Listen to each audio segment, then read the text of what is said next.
Okay, I would like to go on, and I would like to go on now with the next topic, and that's the topic of censoring. And even though I ultimately would like to look at quantile regression, first of all, I'm going to look here at the standard linear regression model.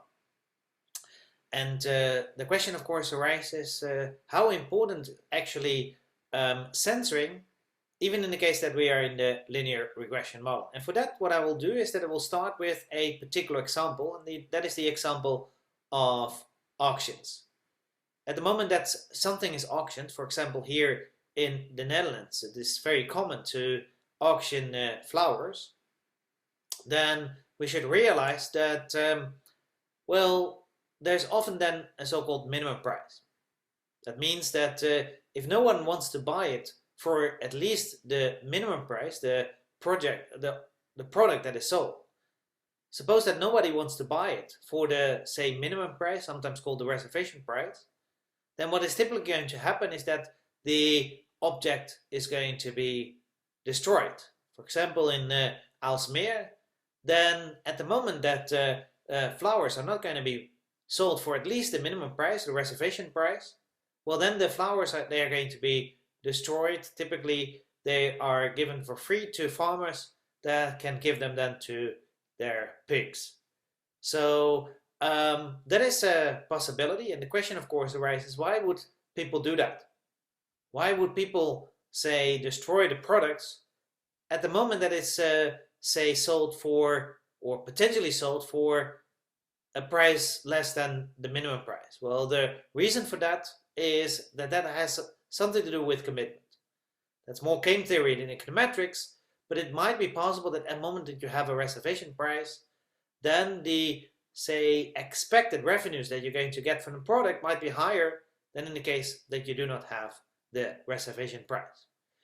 That implies, of course, that what we would like to do is that we would like, as econometricians, and now econometrics kicks in, as econometricians, we might want to then try to calculate the optimal reservation price. That would be very good to report that to, for example, people that are going to, well, sell their products, that we are going to have the optimal reservation price. But the problem that you should realize is that, well, at the moment that a product is not going to be sold, then the problem that you're going to have is that you also do not know whether the, say, price, what the price would be. You have no idea what the price would have been. The only thing that you know is that the price, if it would have been sold and there would not have been any reservation price, then at that moment in time the price would have been lower than the reservation price. But we have no idea how much lower.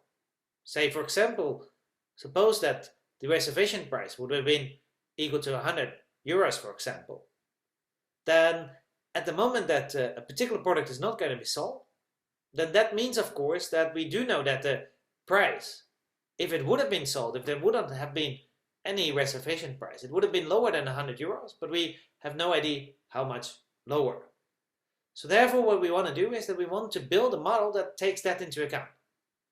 And that is what we typically do at the moment that we're going to look at a so-called censored regression model. What we have is the following situation. We are going to introduce a so-called latent outcome variable, yi star, where yi star would have been the price in our case of, say, all the products, even in the case that there is, say, no reservation price. And x is going to be the regressors. So these are the, say, characteristics that are going to have an impact on price. Well, then what we're going to have is this relationship yi star is equal to xi beta plus ui, very standard linear regression model.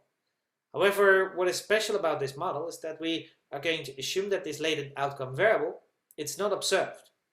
Instead, the only thing that we do observe is yi instead. And yi is equal to yi star in case that yi star is larger than ci, and yi is going to be equal to ci at the moment that yi star is smaller than ci. So in this case, you could see ci in this case as the reservation price. At the moment that the product is sold, or is actually not sold, then we do know that the price would have been lower, this price that we over here, would have been lower than the, say, reservation price, but we don't know how much lower it is. So we simply set our, say, value equal to the reservation price in this case.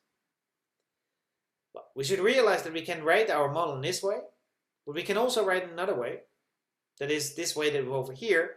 We can also write it as the maximum of Ci and Yi star. This is exactly the same kind of model because of the fact that suppose, for example, that Yi star is larger than Ci. Well, then of course we do know that then the maximum is going to be equal to Yi star. That's exactly the situation that we have over there.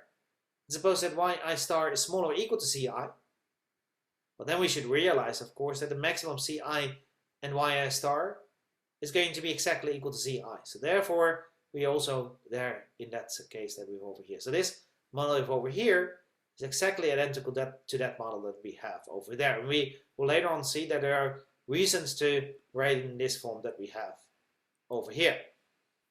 Well, the question now arises, what are we going to do? Well, if we would have been in a situation in which Y star would have been observed, then things are, well, simple. Then what we could do is that simply run a regression of yi star on xi, and then we are able to consistently and unbiasedly estimate these betas that we have over here. But the problem, of course, is that we do not observe yi star.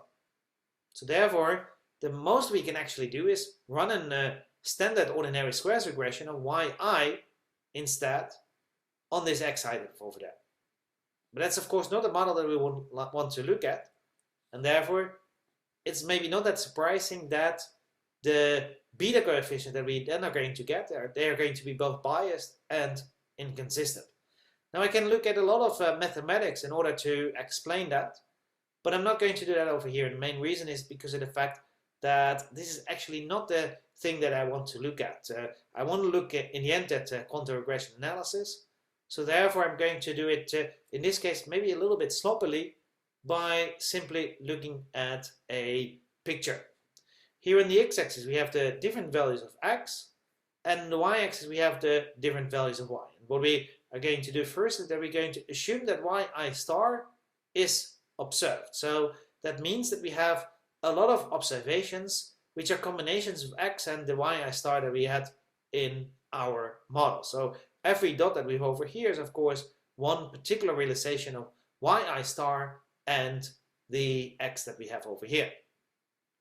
And what you should realize is that this of course comes from a particular regression model, comes in this case from the regression line that we have over here. So our regression line x times beta is equal to this thing that we have over here. That's the regression line of y star. And we should realize that even though of course we do immediately see that there is a lot of, well, noise over here because of the fact that all these points are quite far from the regression line that we have over there, well, at the moment that we are able to, well, run a regression of y star on x, well then probably there's not going to be that much of a difference between the estimated line that we have over here and the regression line, the official regression line that we have over there. I'm not going to draw it over here, but instead what we can do is that we can ask ourselves the question, what happens at the moment that we are going to have censoring? Well, at the moment that we are going to have censoring, suppose that there's censoring here from below at exactly 0. So that means that all the points that we have here that are here negative, they're going to be exactly equal to 0. So we then are going to observe these things that we have over here. These are now observations from y. The question arises, what can we do in this particular case? Well, what we can do is that we can run a regression of y on x, and then if we're going to do that, then the result is going to look like this. Doesn't look so well because of the fact that we immediately see that the, say, relationship between y and x, it's much flatter than the relationship that we had over there. If you would like to estimate a regression line like this, and in the end you get something like that, well then you have done not such a great job. And it's also very easy to explain why you have not done a very great job, because in general what we're going to see, even if I would have had much more observations, then at that moment in time I would still have something like this over here. And the reason behind that, because of the fact that I always get a flatter, say, regression line. And the reason behind that is because of the fact that we are going to see that even though, say, all the observations in general are going to be pushed upwards, you should realize that the observations that we have over here, they're going to be pushed upwards more than the observation that we have over there. And the reason behind that is a combination of our censoring as well as the fact that this line is upward sloping. That means that we are going to have much more censoring here at the left than here at the right. Here at the left we are going to see that almost all the observations are censored. Here, a little bit in the middle, we still see a lot of censoring over here, but we do see that there's also a lot of uncensored observations. And then if we are here at the far right, then we do see that, well, almost all the observations are uncensored. So they're not changed at all. And that's the reason why we now are going to see that our regression line is generally going to be much flatter than the regression line that we want to estimate. So from this we do know that at the moment that we ignore censoring, so we just run a regression, then our estimator is going to be biased and inconsistent. That's something they already said. Well, you might already know that there is a general technique to take censoring into account. That is in the standard censored regression model. That's the Tobit model. The Tobit model assumes that we have normality, so that the UI that we have seen before is going to be normally distributed. And then, based on that particular assumption, we can use maximum likelihood in order to estimate the beta coefficient. But we should take into account that the Tobit model, of course, assumes normality, and that means that at the moment that normality is not correct, so if UI is not normally distributed but something else, then we still are going to have inconsistency. We still have the wrong model. And if you estimate the wrong model, then typically you're going to have inconsistent estimators. It's not always, it's not a rule, of course, but it's, well, only an exception that we will have a model that is different from the model that we estimate, that we still have consistent estimators. So generally we can expect that as soon as we no longer have normality, then we also have inconsistent estimators. Of course, difficult to say how inconsistent it is, because consistent usually is just consistent or inconsistent, but we should take into account that we still have inconsistent estimators. Question arises, can we do in this case something? Well, the answer to this is maybe a little bit surprising, but it's hard. However, what you should realize is that the censored regression model is actually a special case, the so-called Heckman selection model. If you have ever heard about the Heckman selection model before, selection model, then you have usually a selection equation, outcome equation, a selection variable and outcome variable. And censoring actually is a very special case in which the selection outcome variable, they're the same. That makes it actually more difficult. So therefore you cannot just use the Heckman selection model itself in this case. But what we can use is some kind of, well, special Heckman selection model, which is going to be non or semi-parametric. It is possible to do that, but the surprise here is that it's pretty hard. So therefore the question arises, can we also look at quantile regression analysis? And maybe here surprising, actually in quantile regression analysis we can actually do it even without making, say, assumptions with respect, well, not making that strong assumptions that we actually make in the standard regression model. So suppose now that we have the following situation. Suppose that we again have a latent outcome variable, this outcome variable that we have over here, exactly as what we had before. And now we're going to assume that for that particular outcome variable, this latent outcome variable, we're going to have that the conditional quantiles that can be written as x beta tau. So we're going to again have, as what we had with respect to the binary regression case, we again are going to have a situation in which the, say, conditional quantiles, the assumption with respect to conditional quantiles is not going to be on yi, but it's going to be on yi star. So we have this relationship that we have now over here. I already said that what we can do is that we can then have exactly the same ID, that we are going to have not this one observed, but instead we are going to have censoring from below, yi1. And I already said that what we can do is that we can have the censoring framework as what we have seen before. What we can do now is that we can also write it like this relationship that we have over here. We have now the maximum y1 star and c as being equal to y1. That again means that what we have is sensory. Well, this way of writing it down is actually relatively good.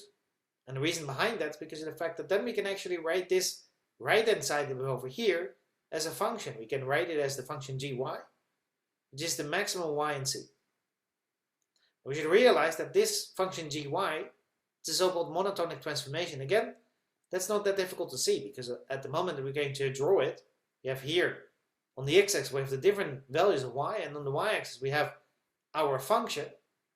This is a very simple function, of course. It's just equal to c, up till c, up till the c that we have over here, and it's equal to y at the moment that we are past c. So we have simply a 45-degree line. And we should realize immediately that this, of course, is a monotonic transformation. It's well, it's not strictly upward sloping, but at least at the moment that it changes, it's always upward sloping. So that's a good thing. That means, of course, that we can use another time invariance to monotonic transformation. We can realize that the quantile of y1 can be written as a function of the quantile of y1 star. How does that work in this case? Well, here we have the quantile of y1, conditional x1 equal to x. I have here a little bit of sloppy notation. I'm not sure whether that's smart to do. But here, in order to indicate that actually this quantile depends on c, I have written here c. That's just a censoring point. But I'm not sure whether this is a great notation. But what we do, of course, know is that y1 is equal to the maximum y1 star in c. So we can also write in the form that we have over here. This is just the definition of y1. Here, there's nothing special done yet. But we do know that at the moment that we have a monotonic transformation, well, then we do know that the quantile of a function is a function of quantiles. So there we can actually also write it like this. And this is nice now, because now what we have is a relationship between the quantile of y1 star and the quantile of y1. And now we can even do a further step, because of the fact we do know that this thing is equal to x beta tau. And this is actually an extremely nice relationship. And the reason behind that, because of the fact that we now should realize that we have now a relationship between the thing that we want to estimate, this beta tau that we have over here, and the thing that we observe. These quantiles that we have over here, well, we do not really observe them itself, but we do observe y1. We do observe this x1 that we have over there. So therefore we should realize that at least at the moment that we are going to think in terms of identification, we are going to be able to assume this thing to be known. So therefore, in terms of identification, we can actually say that we have here a relationship between the thing that we want, that we actually are able to identify, this thing that we have here at the left-hand side, and we have a relationship between this thing that we have here at the left-hand side with what we actually want to identify, this x beta tau. In estimation, we could actually say like, well, since this thing is identified, we can always estimate it. It's not that difficult to estimate this thing over here. It's just the quantile of y1. But what we should realize is that this, well, quantile of y1, we are able to estimate it. It's related to the thing that we want to estimate, this thing that we have over here. So this is an extremely nice relationship.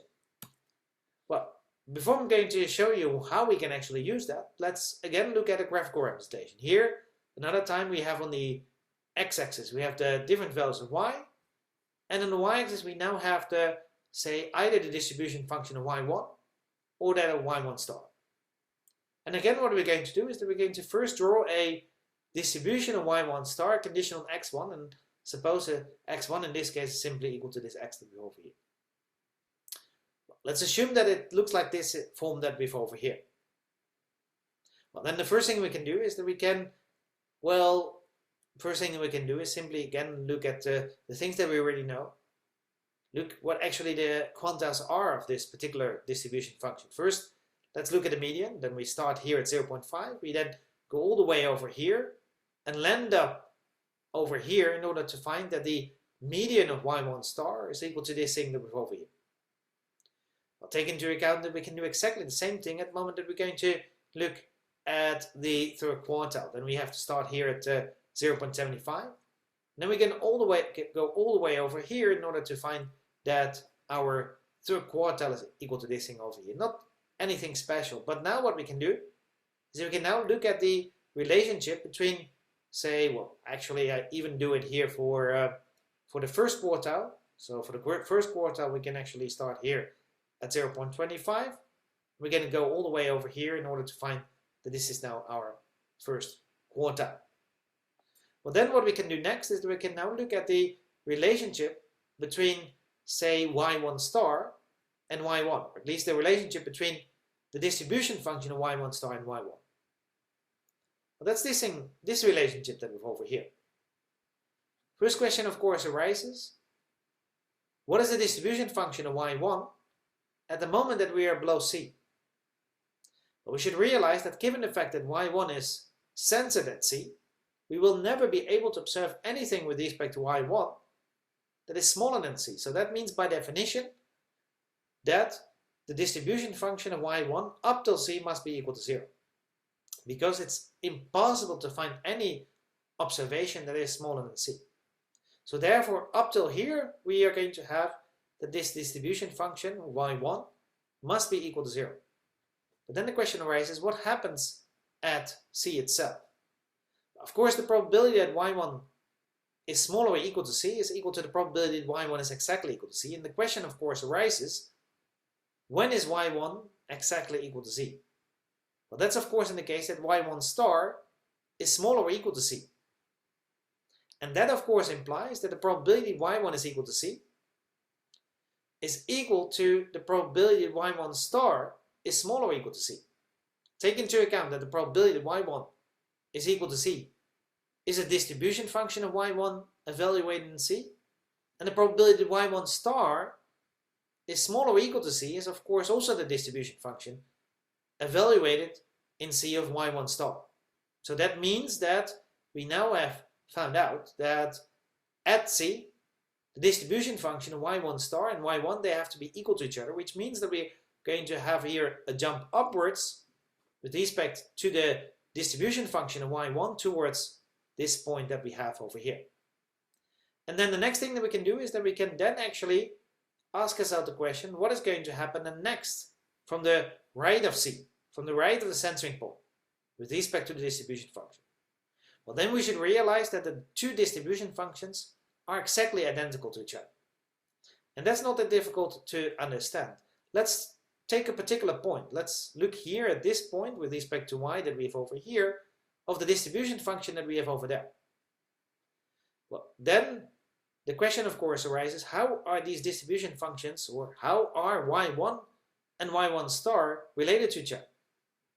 Well, here we have a point in which we are going to look at what is, say, the likelihood of y1 star being smaller or equal to this point that we have over here. When y1 star is smaller or equal to a certain point,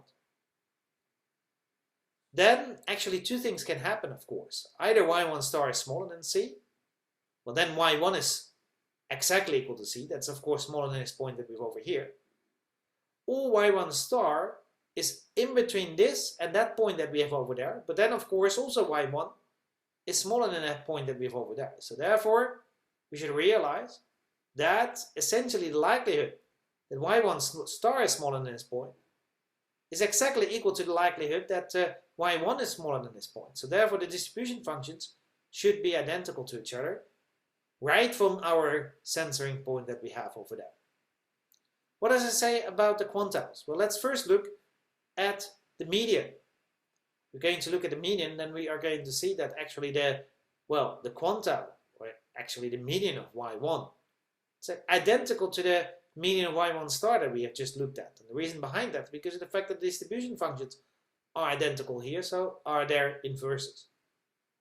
That's of course also the same at the moment that we're going to look at, say, 0.75. At the moment that we're going to here look at 0.75 in the third quartile, then we're also going to see that we are going to have that the quantile of y1 is equal to the quantile of y1 star. However, at the moment that we're going to look at 0.25, then we're going to see that there is now a difference actually, because now we're going to see that the quantile, the first quartile of y1, conditional x1 equal to x, it's exactly equal to c over here. But that is of course not the quantile that we had with respect to y1 star, because that was just a little bit lower. We're going to see that whatever I'm going to do over here, if I'm going to even go more to below, the quantile of y1 will always be equal to c, whereas of course the quantile of y1 star, it will always be smaller than c, strictly smaller than c. It will only go down at the moment that I'm going to go down here from 0.25. If I'm going to go up, well, then it depends. If I'm going to go up a little bit, say from 0.25 to 0.26 or 27, 28 maybe, then it's still the case that the, say, quantile of y1 star is smaller than c, and this one is still exactly equal to c. But at a particular moment in time, we're going to see over here that then we are going to be, say, above the, say, centering point with respect to the quantile of y1 star. And we then are going to see that then the quantile of y1 star and the quantile of y1, they are going to be equal to each other. Concluding from this, we can actually say that the quantile of y1, conditional x1 equal to x, is equal to the quantile of y1 star, conditional x1 equal to x. If the quantile of y1 star itself is larger than c, look over here, and it's equal to c at the moment that the quantile of y1 star is smaller or equal to c. And we know already that we can actually also write it like this. We can now also write it as the quantile of y1, conditional x1 equal to x, is equal to the maximum of the quantile of y1 star, conditional x1 equal to x and c. And we do already know that that's equal to x, the max of x beta tau and c. And this is exactly the relationship that I already looked at. We now see that there is a relationship between the quantile of y1 and that of y1 star, and actually with the betas. And this, as I already said, is going to be extremely helpful. Especially going to be helpful at the moment that we're going to look at estimation. Because remember that for any quantile, including quantiles for which the distribution function is going to be centered, for any quantile we're going to have that it can be written as the minimization of this criterion function that we have over here. So we can also do that with respect to the quantile of y1, conditional x1 equal to x. And now we can use the same trick as what we already have seen before. We can now realize that that means, of course, that the minimum outcome that we can ever have with respect to this function that we have over here is, of course, nothing else as the, say, minimum substituted in this particular function. That's just high school. If you want to look at the minimum outcome, then we look at the minimum and we are going to evaluate our function in minimum. So that's now this outcome that we have over here, where I simply have substituted all the, say, q's that we have over there by the quantile that we have. So that means that we're going to have now this thing over here. Well, then the next thing we can realize is that we can now substitute in this relationship that we had over there. So what I can do now is that I can simply substitute in here the maximum of the quantile of y1 star and c, as we have from the previous slide. Well, then what I can do even is I can realize that that quantile of y1 star, conditional x1 equal to x, that is equal to x beta tau. So we can even write this now as the maximum of x beta tau and c. Well, now we can again use the same trick as what we have seen before. What we could realize is, of course, that we can do is that we can see this as the maximum with respect to x times beta tau. I'm sorry, it was of course the minimum with respect to x times beta tau for a particular level of x. But then what we do is actually nothing else is minimization with respect to beta tau. So that means, of course, that we can also see beta tau as the argument that's going to minimize this function now that we have over here. Well, now we are almost done. This is, of course, for a particular level of x. What I would like to do now is that I would like to do it for more than one particular level of x. But before I'm going to do that, I would like to write this now as just one integral. How can I do that? Well, again, what we then have to do is that we have to, well, go back a little bit. What I can do is that I can integrate here over the union of these two supports, or these two integrands areas that we have over here. That's of course a support of y conditional x itself. So I can integrate here over the full support of y conditional x. So this thing over here within parentheses. We should realize then that means that then we need an indicator function. Then we need an indicator function that's going to indicate that y must be larger than the maximum x, b, and c. So that's what we get then over here. But we have to do exactly the same with respect to the second integral of it, as we have it over here. Here we are going to integrate now over the full support of y conditional x. That means, of course, that now I need an indicator function that y is strictly smaller than this thing that we have over there. So therefore we can write it, well, it must be smaller than this thing that we have over there. So therefore we're going to get these two integrals that we have over here. Now we can write it as just one integral because of the fact that we have exactly the same areas of integration. So I can actually take them together in order now to get this very long integral that I have over here. Then I can just do one additional trick, and that is to take the densities out here now out of the parentheses. Because we have a density there, we have a density over there, so therefore I can simply take it out of parentheses to get now this thing over here. And now I can do this trick that I already did a couple of times before. That is that I can realize that this of course is true for any level of x. It's not just one particular level of x. Here we have chosen a particular level of x.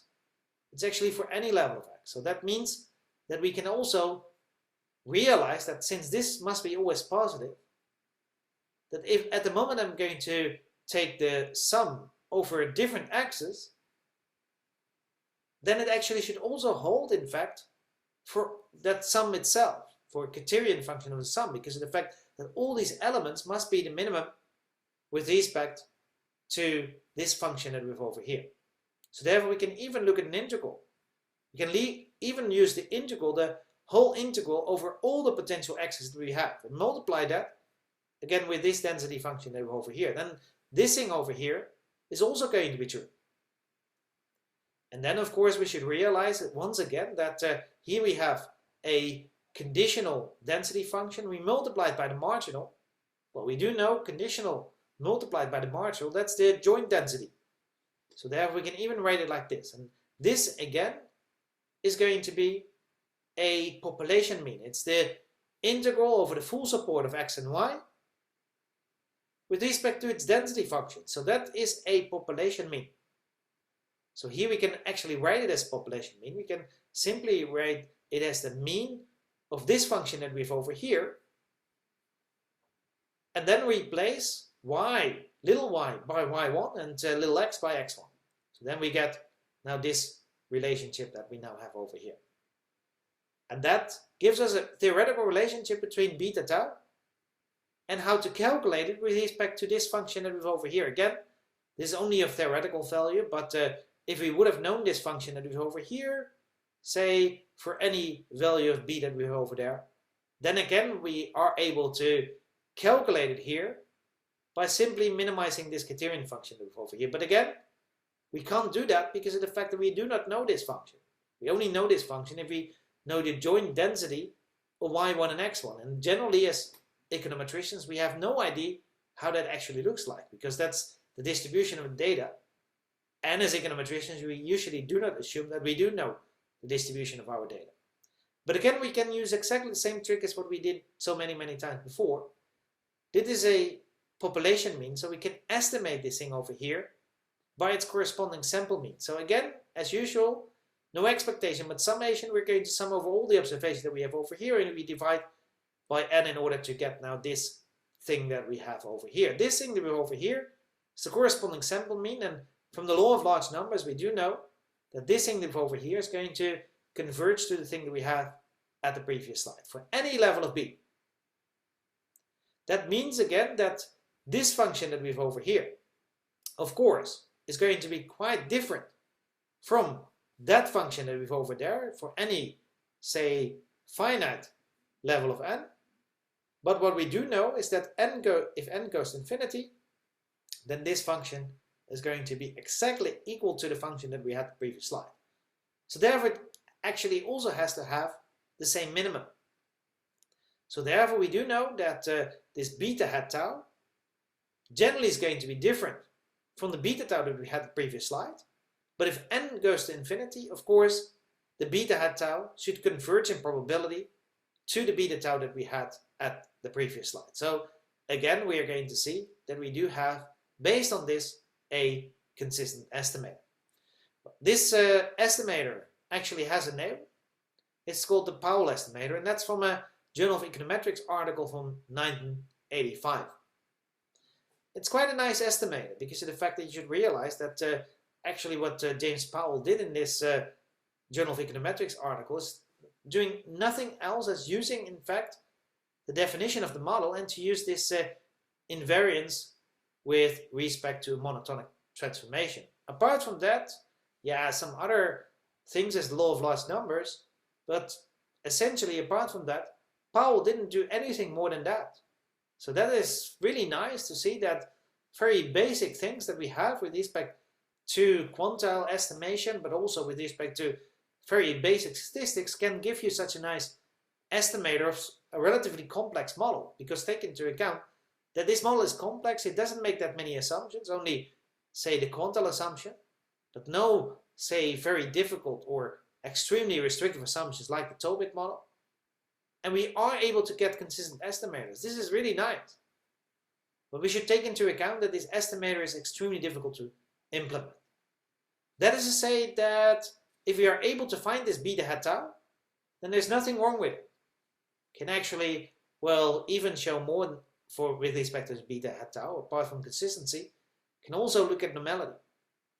However, the only problem is that it's not that easy to find this thing over here. And the reason behind that has everything to do with the non-linearity or even the non-differentiability that we have with respect to this function that we have over here. This function is extremely, say, complex. It's not differentiable because of the fact that it actually changes here with respect to this maximum that we have over here, and then inside even this indicator function that we have over there. So that makes this model extremely difficult to, say, take the minimum of. Just taking standard minimization algorithms really is not going to work here. So that brings me to the fact that many people have been trying to, well, use the ideas from Powell, but try to find a method, a better method, in order to find this beta hat tau that we have over here. So concluding from this, we can say that the Powell estimator is actually quite a nice estimator, but it's so difficult to find it. So therefore, it would be so nice that there could be, say, estimators with respect to beta that are going to be at least computationally a little bit simpler. So therefore, we see that the more, say, recent articles that have been published in Censoring Quantiles try actually to improve on the Powell estimator. And the first estimator that we're going to look at is an estimator that comes from Buczynski and Hahn that is published in Econometrica in the late 90s. If I'm going to say anything about that particular estimator, I would like to say that one thing which is very nice with respect to the Powell estimator, or at least on which the Powell estimator is based, is the fact that we do know that, well, at the moment that the quantile of y1 star is larger than the censoring point, so higher than c, then we do know that the quantiles of y1 and y1 star are exactly identical to each other. So that means that we can use the quantiles of y1, the thing that we do observe, in order to find the quantiles of y1 star. So that is an important thing that is related to all the estimators that we have over here. That's related to, of course, the Powell estimator, but also with respect to the estimator that we would like to discuss right now, and that is the Buczynski and Hahn estimator. Well, the whole idea behind the Buczynski and Hahn estimator is that what we're going to do is that we are not going to use the full sample with respect to our data, but instead we are only going to use our estimator on the subsample that is not censored. Well, that looks like a very stupid thing to do. And the reason behind that can be explained at the moment that we're going to look at standard regression analysis. Because if I scroll now back all the way here, you should realize that in standard regression analysis, the idea behind the Baczynski and Hahn estimator actually doesn't work. Because, well, if we are going to look another time at this particular picture that we have over here, we should of course realize that, well, we have already seen that running a regression of y on x doesn't work. Now you might of course say like, well, but we could do also something else. These centering points that we have over here. Well, what we could do is that we could just simply, because of the fact that they're not the real values of y star, we can also have decided to simply delete them. But that is not going to help us that much. In general, we would actually in that particular situation be even worse off because of the fact that then we are going to delete all these, say, low values that we have over here, the ones that we have over there, and then we are going to most likely even get a flatter relationship than the one that we have right now. So therefore, it doesn't work in standard regression analysis. But again, somewhat, you could say, surprising, it is the case that it does work in quantile regression analysis, but we have to do something with respect to that. In the end, what we will see is that we are going to have shifts in the distribution at the moment that we are going to only look at the subsample that is not sensitive. Well, for that, we need to introduce a little bit of notation. And in that sense, we are going to use this di that we have over here. And di is going to be equal to 1 in the case that yi star is larger than c, and di is equal to 0 otherwise. That means that di in this case is a dummy for being not being sensitive. So that means that di is equal to 1 means that you're not censored, that the observation at least is not censored, and di equal to 0 means that the observation is censored. In addition to that, I'm also going to use the following definition, and that's the definition of the propensity score. The propensity score hx is going to be defined as the probability that di is equal to 1 conditional on x equal to x. So that's simply the probability condition on your axis that you're going to be in the, say, uncensored sample. Taking into account that of course these x's can have an impact on y, maybe better to say y star, well, that means of course that these x's also are going to have an impact on the likelihood that you're going to be censored. We can rewrite this a little bit because of the fact that probability di is equal to 1 means of course that yi star is larger than c. So that means that we can also write it like this. The probability yi star is larger than c. And of course this is equal to 1 minus probability that yi star is smaller or equal to c, conditional on xi equal to x. Because of the fact that there is a relationship, of course, between this yi star and the outcomes with respect to x, well, that means, of course, that this whole probability, of course, depends on the particular x on which we are going to condition. Now you should realize that there is a nice relationship between this propensity score and the fact that the quantile is going to be larger than c. So in the quantile of y1 star is going to be larger than c. So that we are in this particular situation in which the distribution functions of y1 star and y1, they're exactly identical to each other, so therefore also the quantiles. That is related to the following situation. Suppose that hx, so the propensity score, is larger than 1 minus tau. This is probability, this propensity score, so that is in between 0 and 1. And of course 1 minus tau is also in between 0 and 1. For example, if tau is equal to half, then we are going to look at the median, and then this condition actually says nothing else, is that the propensity score must be larger than a half. Well, then we can rewrite this a little bit because of the fact that we do know that a propensity score is equal to, by definition, equal to 1 minus the probability y1 star is smaller or equal to c, conditional on x1 equal to x. Well, we can also rewrite 1 minus tau a little bit because we should realize that tau, well, by the definition of a conditional quantile, we do of course know that the probability that y1 star is smaller or equal to the quantile conditional on x1 equal to x must be equal to tau. And in our case, the quantile, the conditional quantile y1 star conditional on x1 equal to x is by definition equal to x beta tau, or at least that is of course true by assumption. So that means that this thing must be equal to that thing that is over there. And now we could realize that, well, that means of course that 1 minus this thing must be equal to 1 minus tau. So that implies that hx, the restriction that hx is larger than 1 minus tau, means that this inner restriction should actually also hold. I'm going to replicate that inner restriction here. So we must have that if hx is larger than 1 minus tau, then this is of course needs to be true. Otherwise hx is not larger than 1 minus tau. Well, but then what we can do is that we can first of all get rid of the ones over here from the left and the right hand side. That's not that difficult. We can even get rid of the minus signs here from the left and the right hand side.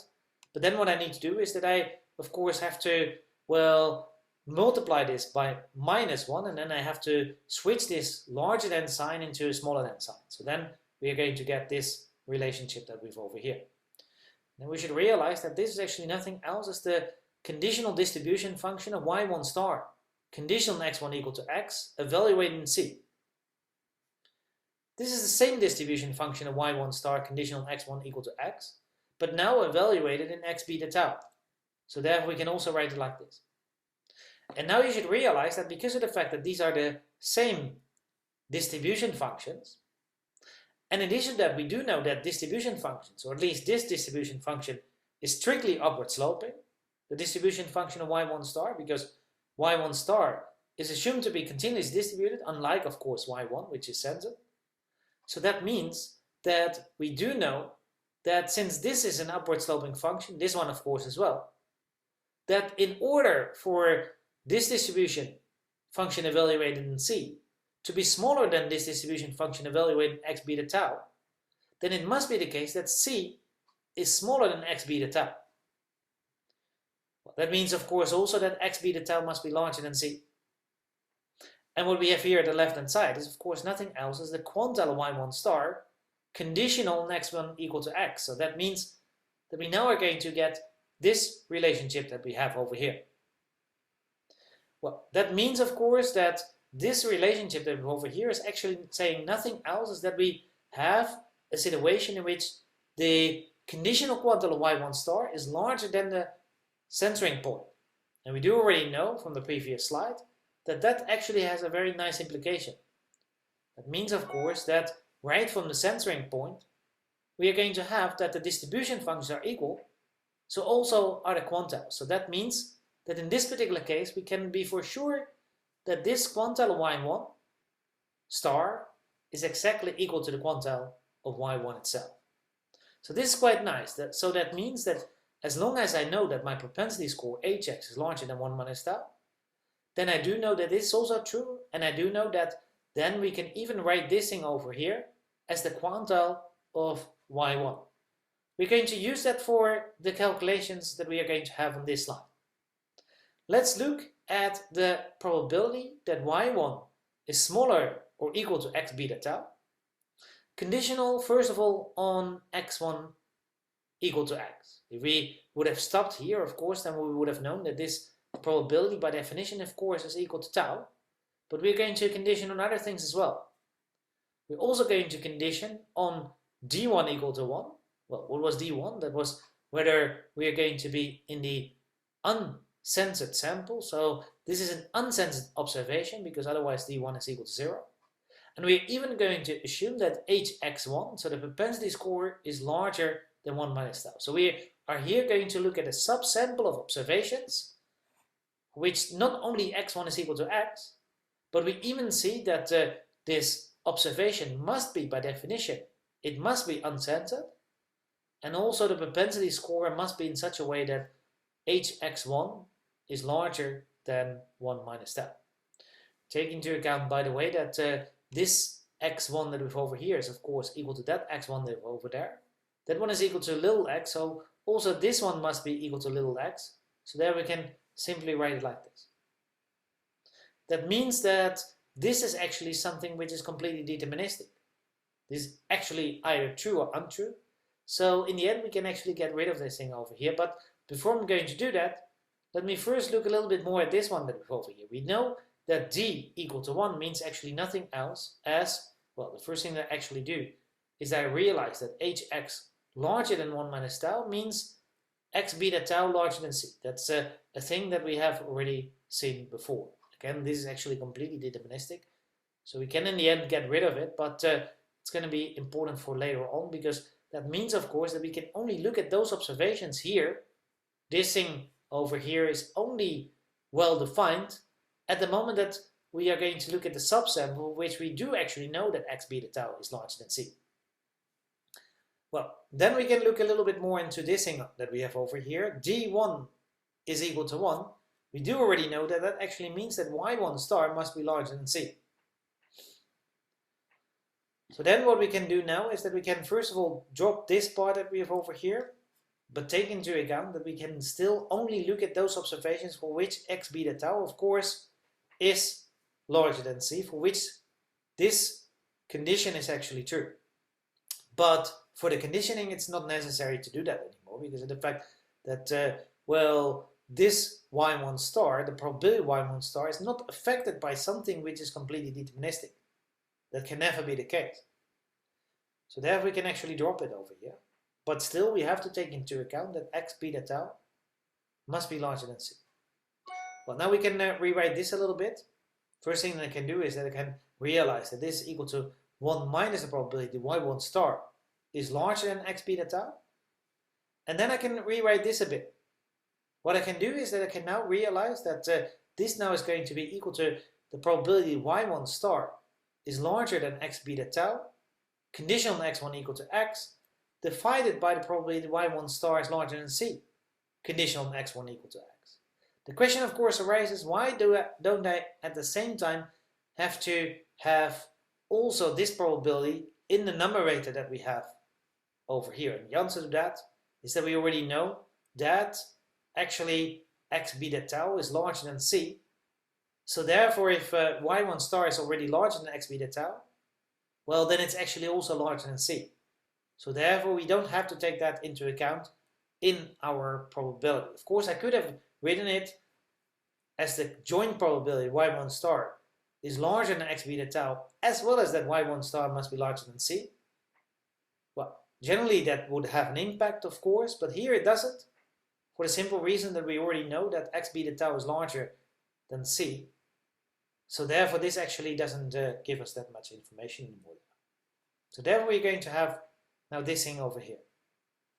Well, then we can first of all rewrite this. We can write this as 1 minus the probability y1 star is smaller than x beta tau. And then we should realize that this is of course nothing else as tau itself, because of the fact that here we are going to see that it's the probability y1 star is smaller than its own quantile. Well, that is simply equal to tau. At the same time, we should also realize that this thing that we have over here is actually nothing else as our propensity score. So we can simply write it like hx. So now in the end, we have a relatively simple thing over here for that thing that we had there at the left hand side. We can still rewrite it a bit. I can here realize that this is hx over hx and bring it here within the, say, fractional term that we have over here. In the end, I can write this as hx minus 1 minus tau over hx. I'm going to define this thing that we have over here, I'm going to define it as pi x tau. It depends, of course, on x, because the propensity score depends on x, but also it depends on this tau that we have over here. Now, what we're going to do is that we're going to now look at this probability over here. What is it? It's the probability y1 is smaller or equal to a quantile that we have over here. It's the quantile of y1, condition x1 equal to x, d1 equal to 1, and hx larger than 1 minus tau, condition on all these things that we have over here. But it's here not, say, well, we are not going to look at the location tau, but we're actually here going to look at the location of pi x tau, that pi x tau that we have over there. What is this thing that we have here at the left hand side? Well, it's of course by definition equal to pi x tau itself, because of the fact we should realize that this is nothing else as a quantile here at the location of pi x tau.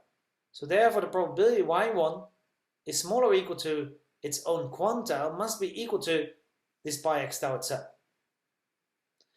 Now we should realize that what we have over here is that we have twice actually pi x tau at the right hand side, here and there. So therefore we should realize that that means of course that the left hand side should be also equal to each other. So that means that this probability over here should be equal to that probability that we have over there. Actually, we need the other way around, here at the bottom of this equation that we have over here. Well, now we should realize that this thing over here is actually nothing else as the distribution of y1 conditional on all these things that we have over here, evaluated in this quantile that we have over here. And the same is actually true for this one over here. We have it, conditioned on exactly the same things. But now it's the probability y1 is smaller or equal to x beta tau. So it's also the same distribution conditioned on the same kind of things. So we can also write it like this. But then we should realize that, as usual, quantiles are actually, well, this thing that we have over here, the distribution function, is actually upward sloping. We don't know that exactly for y1 in general, but we do know it for the uncensored observations. Therefore, we do know that this thing is actually upward sloping because of the fact that we already know that this thing is uncensored. So therefore, that means that this thing must be equal to that thing that's over there. So therefore, we can also write this quantile as being equal to x beta tau. This is actually quite nice, because now this actually means that at the moment that we're going to look at the quantiles of y1 and condition on the fact that d1 is equal to 1, as well as that hx1 is larger than 1 minus tau, which means of course that x beta tau must be larger than c. But this is a thing that we actually can look at. We can look at those observations for which the propensity score is at least as large as 1 minus tau, because we can, at least in a first stage, look at the propensity scores. Then we're going to see, is if we are going to look at this subsample that we have over here, that the quantiles of y1 are exactly equal to x beta tau, but not in tau, but actually in pi x tau. So that means that we should realize that at the moment that we are going to look at a particular, say, at a particular quantile or particular location that we have over here, we are actually able to find that that must be equal to x beta tau. But we should take into account that it's not exactly the same level that we have with respect to this tau, because pi x tau in general is not exactly equal to tau. Only if the propensity score is here equal to 1, well, then you will actually see that this thing is equal to tau. And that means that at the moment that we're going to look at this subsample, and we're going to calculate the, say, quantile and a particular value that over here, it is going to give us information about the quantile, but actually at another location. Generally, this thing that we have over here is smaller than tau. That means that what we need to do is that if we would like to, for example, get the median here, so tau is equal to half, then we shouldn't actually look at a half, but we should look at something smaller, least dependent on this thing that we have over here. That's actually what they said. Now the question arises, of course, how are we able to estimate it? Well, the idea is exactly the same as what we have done so many times before. What we do, of course, know is that this quantile that we have over here, which is by definition equal to x beta tau, which we know from the previous slide, well, we do know that this is a quantile, so therefore it should actually be the minimum of this criterion function that we have over here, where we now condition on all these things that we have over here, which are the same things as what we have over there. It looks a little bit more difficult, but the idea is exactly the same. Well, that means, of course, that we do not only have this thing over here, but we actually also going to have this thing that we have over here. This also, say, we must have that beta tau is going to be the value that is going to minimize this thing over here. Because, as we have seen so many times before, the moment that we're going to look at this thing over here, we can actually not set x. X is something which is given for us. So therefore the only thing in which we can minimize is actually b. It means that beta tau should be actually the argument that's going to minimize this thing now that we have over here. Well, and then what we can do is that we can again realize that this thing that we have over here, and exactly the same things as we have done many times before, can be written in terms of well, it can actually be written in this term that we have over here. But we now, in a sense, have a conditional density multiplied by the marginal. So therefore, again, we can write this as a population mean, where we now are going to have the, joint distribution. Here we have the conditional density multiplied by the marginal, but now here we are going to have the joint density. This is another time a population mean, because of the fact that we integrate over the full population that we are going to look at, and we multiply by the density function. So therefore, this thing that we now have over here can be simply written as a population mean. It's going to be the population mean of this thing that we have over there, where we're going to replace small y by large y1, and small x is going to be replaced by large x1. And then what we're going to get in the end is this thing that we have over here. And then what we can do again is that if we would have known this function that we have over here, well, then what we could have done is just simply calculate the beta taus by minimizing this function that we have over here. But again, of course, this function depends on the joint density of y1 and x1, so generally we actually do not know that as econometricians. But we can estimate it. We can estimate this due to the law of large numbers. We can estimate this by its corresponding sample mean. It means, as usual, no expectation, but we are going to have summation. We are sum over all the observations. We divide by n in order to get now this whole thing that we have over here. And again, we can use exactly the same idea as what we had before.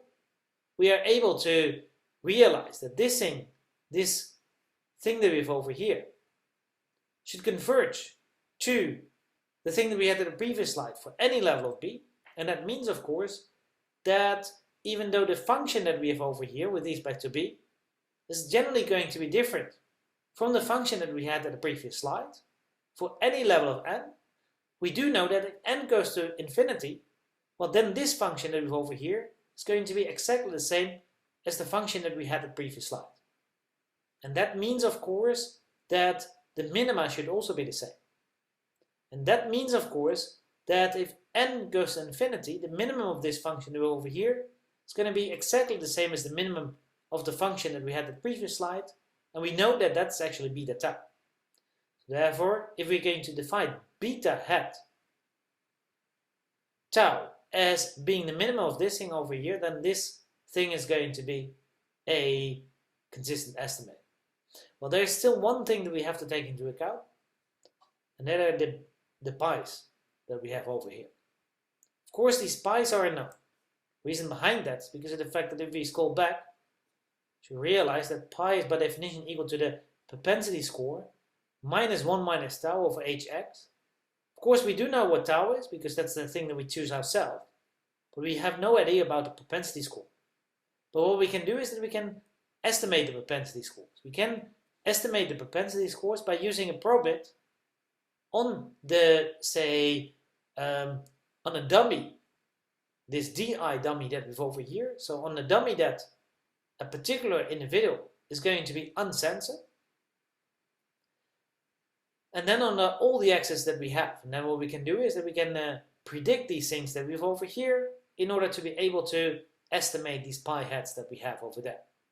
Substitute them in there, and then the only thing we need to do is to minimize this thing over here. And take into account that this almost looks like the same kind of criterion function that we typically have in standard quantum regression analysis, apart from these, say, dummy variables that we need over here in order to be only, well, summing over the uncensored observations, as well as the observation for which this is actually true. We should realize that apart from that, we are going to be having exactly this same kind of criterion function that we always have in standard quantum regression analysis. Well, not completely, because of the fact that instead of having tau over here, we have pi hat. We should realize that unfortunately, it would have been standard in the case that this pi hat would have been always the same for any observation that we have over here, because then the only thing that we need to do, for example, for tau equal to half, this thing is equal to 0.4, for example, then we shouldn't do a quantum regression on 0.5 if we would like to get the beta coefficients for, say, 0.5, but we should do it on 0.4. But we should take into account that that's actually not the case over here, because this pi hat actually changes for any value of x.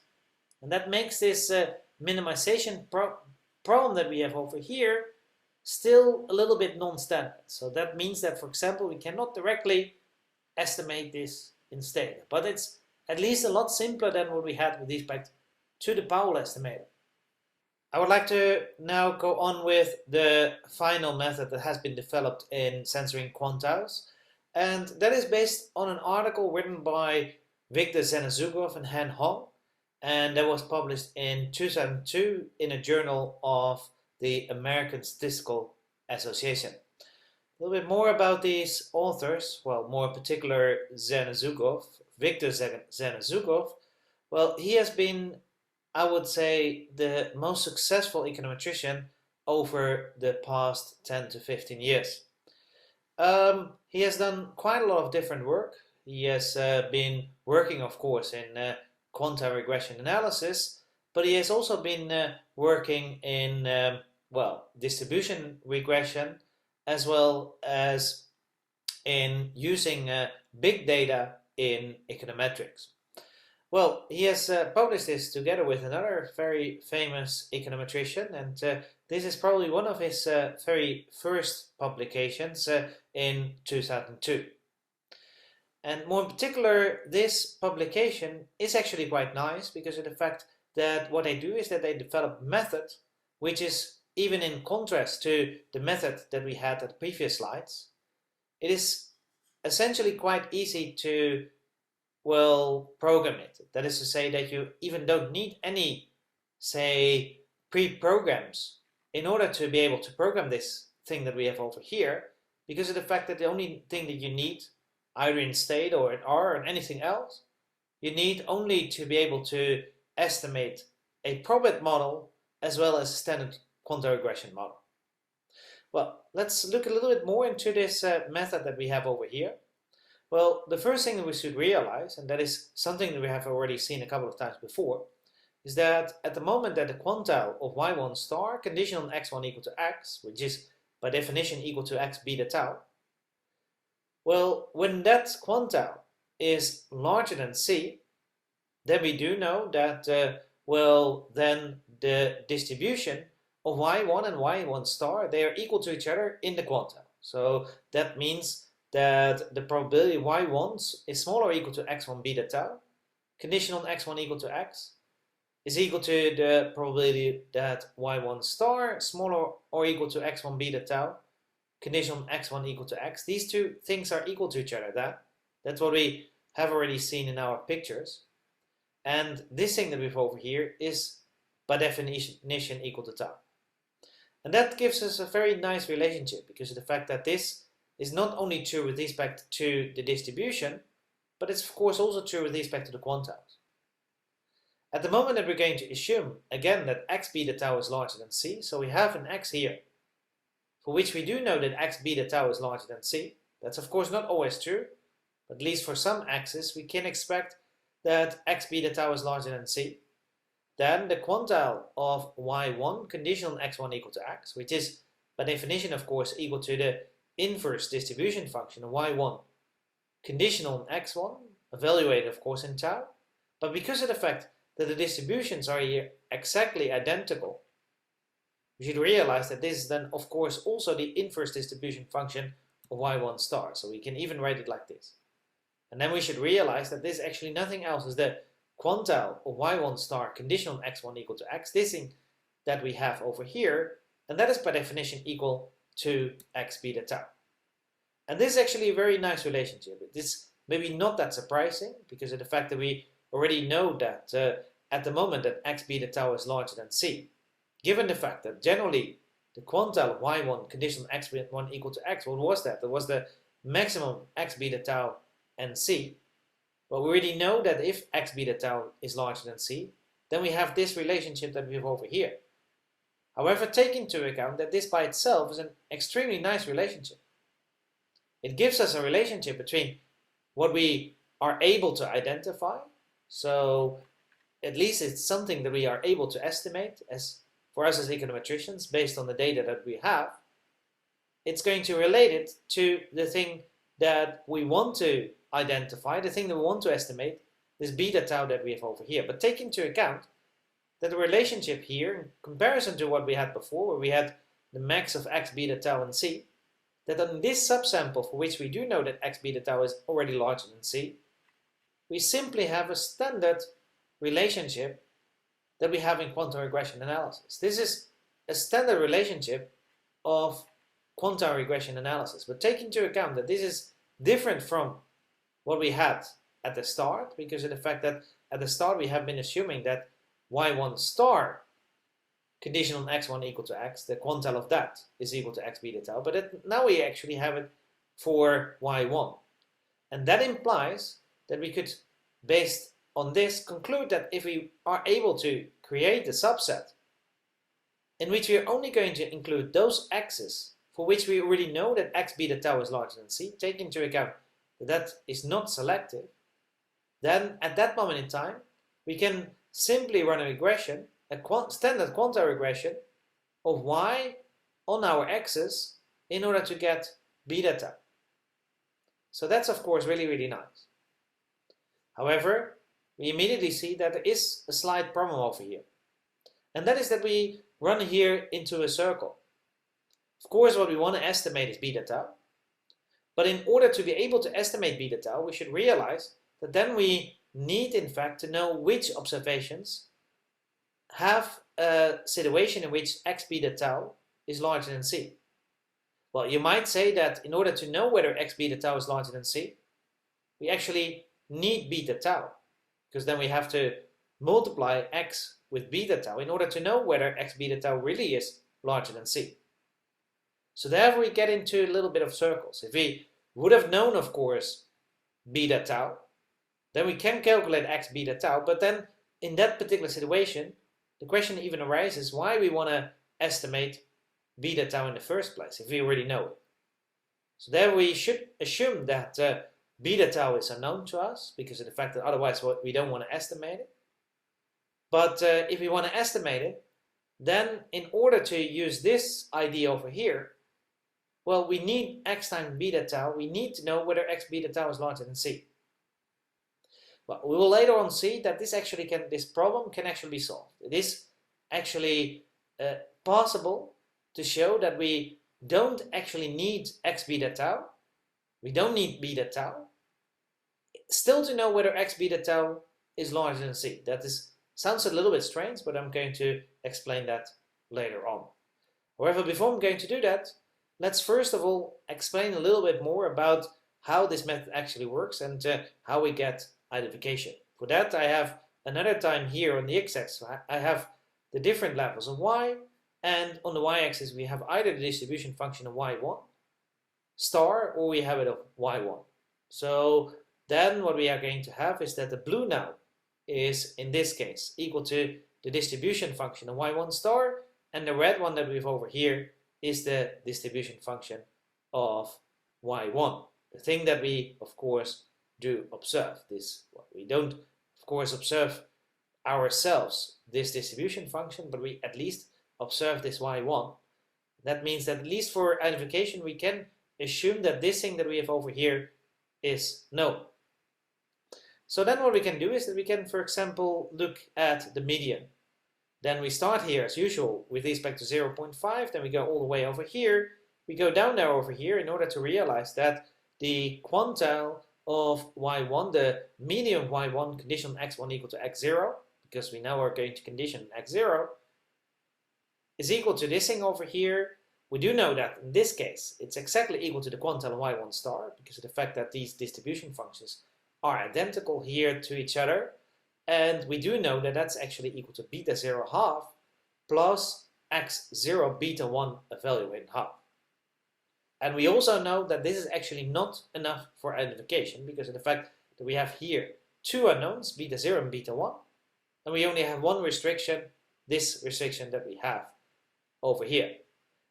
But you could actually say that also as in the case, in the standard case, what we can do is that we can of course look at other x1s. It's not really necessary to restrict ourselves to the subset of x1 equal to x0. We can also look at a situation in which x1 is, for example, equal to this little x1 that we have over here. Then what we can do is that we can then look at, well, these two distributions that we have over here. Here we first of all have the distribution of y1 star, that is this little brownish one that we have over here. And we have the the green one that we have over here. That's the distribution of y1 itself. And then we can do exactly the same thing as what we did before. This is of course the quantile of y1 star conditional, or quantile of y1 conditional on x1 equal to x0. This is the one for x1 equal to little x1. And then we can calculate, or at least we can identify beta 1 evaluated in half by this difference that we have over here. It's exactly the same idea as what we had before. So you might actually say nothing actually changed compared to what we have seen before. Well, that's actually correct, and the same more or less happens at the moment that we are going to look at the third quartile. The moment that we're going to look at the third quartile, then the first thing we can do is that we can look at the situation in which x1 is equal to x0. So then we get this whole relationship over here. Again, that is not enough for identification, but what we can do is that we can also look at the other one, the greenish one that we have over here, and then we get again these two restrictions that we have over here, one for the quantile in which, say, x1 is equal to x0, another for the quantile for which x1 is equal to little x1, both of course for y1, and then we should realize that again we are able to identify both beta 1 as well as beta 0. So this is all actually quite fine. Problems kick in. At the moment we here are going to look at a very low quantile. Suppose that we're going to look at 0.25. Well, now we have a problem, because what we now have is that we should realize that the quantile of y1 conditional on x1 equal to x0, that's of course this one that we've over here. It's equal to c, but that's not equal to the quantile, or the quantile here, of y1 star conditional on x1 equal to x0, because of the fact that that thing is a little lower, as we have already seen before. So these two things are not equal to each other, and even though we do of course know that we have this restriction, it's equal to beta 0 evaluating 0.25 plus x0 beta 1 evaluating 0.25, you should take into account that that is actually not enough. Well, we can actually not use this restriction actually for, say, our identification. And the reason behind that is because of the fact that I have here this unequal sign. This unequal sign makes it impossible to use this restriction that we've over here. But take into account that that is actually not problematic at the moment that we're going to look at this thing that we've over here. Here we still have that the quantile of y1 conditional on x1 equal to little x1 is equal to the quantile of y1 star, conditional on x1 equal to x1, and then we get here again beta 0, well actually evaluated in 0.25 plus beta 1 evaluated in 0.25. So this restriction can actually be used in order to identify beta 0 and beta 1. But that is actually in this case not enough. We only have now one restriction in two unknowns. So therefore that actually doesn't work anymore. So the question of course arises, what can we do in this case? Are beta 1 and beta 0 in this case unidentified? Well, the answer to that is probably yes, but probably it could also be no, because it could of course be possible that we even have another value for x1. We now only have been looking at x1 equal to x0 and x1 equal to little x1, but maybe there is even another potential outcome with respect to x1. Suppose that there is even an outcome of x1 equal to x2. Well, then what we can do is that we cannot use this restriction that we have seen before, but we can use now these two restrictions that we have over here. Here now I have, well, made one additional, say, distribution function for which x1 is equal to little x2, like the ones that we have over there. Of course, also here we have two different distribution functions, but it's not that easy to see it.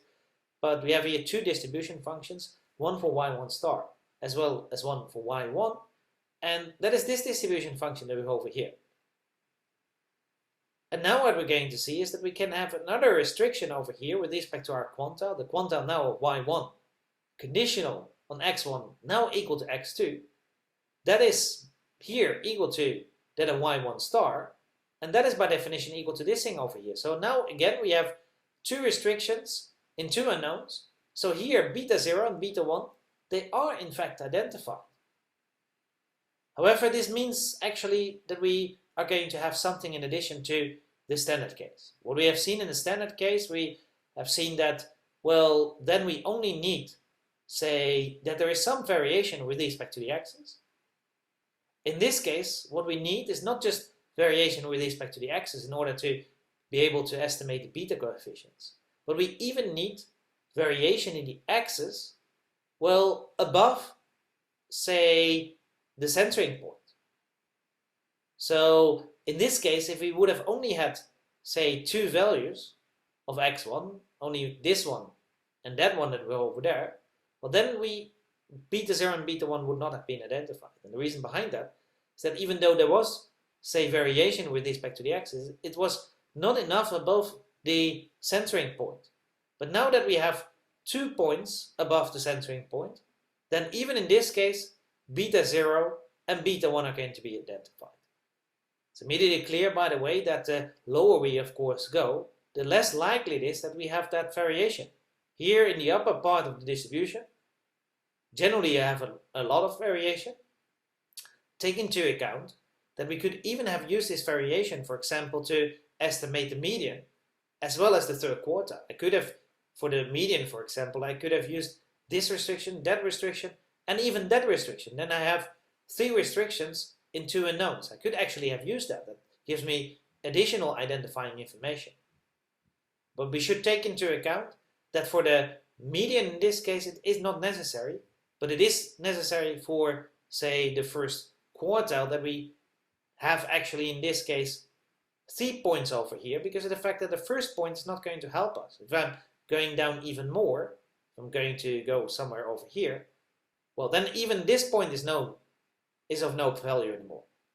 So therefore we should realize it's generally in this case easier to identify the things higher up in the distribution than lower up in the distribution. That's maybe not that surprising. It's of course much more censoring lower in the distribution than higher in the distribution. But now let's go on with the question. Well, what we learn from this is that if we have enough variation for which, say, the quantiles of y1 are from the right of the censoring point, then it's fine. So if we have enough variation with respect to x beta tau, such that x beta tau is larger than c, well then everything is fine. But the question of course arises again, How do we know that x beta tau is larger than 0? Well, for that we can first of all look at a situation in which x beta tau is exactly equal to 0. What do we get then in that particular situation? Well, if x beta tau is equal to 0, then we know for sure that the distribution function of y1 star, conditional on x1, evaluating x beta tau, condition of course in x1 equal to x, must be equal to the distribution function of y1 star, the same distribution function, but now evaluated in C. Why is that the case? Well, that is for the simple reason that this distribution function of y1 star is upward sloping. So therefore, if x beta tau is equal to C, well then of course it should also be the case that the distribution function of x beta tau should be equal to Z. So therefore this actually holds true as well. Well, then we can realize that this of course the probability that y1 star is smaller or equal to x beta tau.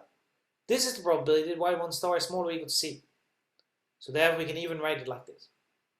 Then in addition to that I can simply place minus signs here in front in order to get now this relationship that we have over here, and I can even put a 1 from the left and the right hand side, and I get now this relationship that we have over here. Well, then I can rewrite this still a little bit, especially this side. I can actually write this as the probability that y1 star is actually larger than C. So I can write it now like this. And now we should realize that this, we actually already know what this is. This is actually the propensity score. It's the propensity that we have an uncensored observation, and we defined it before to be equal to the propensity score. This is actually equal to hx. This thing that we have over here must be equal to tau, because of the fact that that's by definition, it's the, say, probability y1 star is smaller or equal to, well, the quantile, and, well, evaluating a distribution function in its own quantile must always give us tau. So therefore, this thing is equal to tau, that one is equal to hx. So now we see that x beta tau equal to C is exactly the same as hx equal to 1 minus tau. But what happens in the case that x beta tau is smaller than C? Well, then we can do almost identical steps. Here again we can use the fact that because of the fact that the distribution function is strictly upward sloping, also here we must have that if x beta tau is smaller than C, then the distribution function of y1 star evaluating x beta tau must be strictly smaller than the same distribution function but now evaluating C. So therefore then we are going to get now this relationship over here. Here again I can use exactly the same steps. This is of course the probability y1 star is smaller or x beta tau. And here we have the probability that y1 star is smaller or equal to C. So therefore we can even write it like that.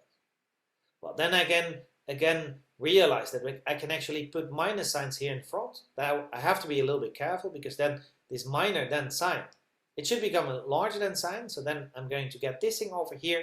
I can put ones in front of both the left and the right hand side. Then I get now this thing that we have over here.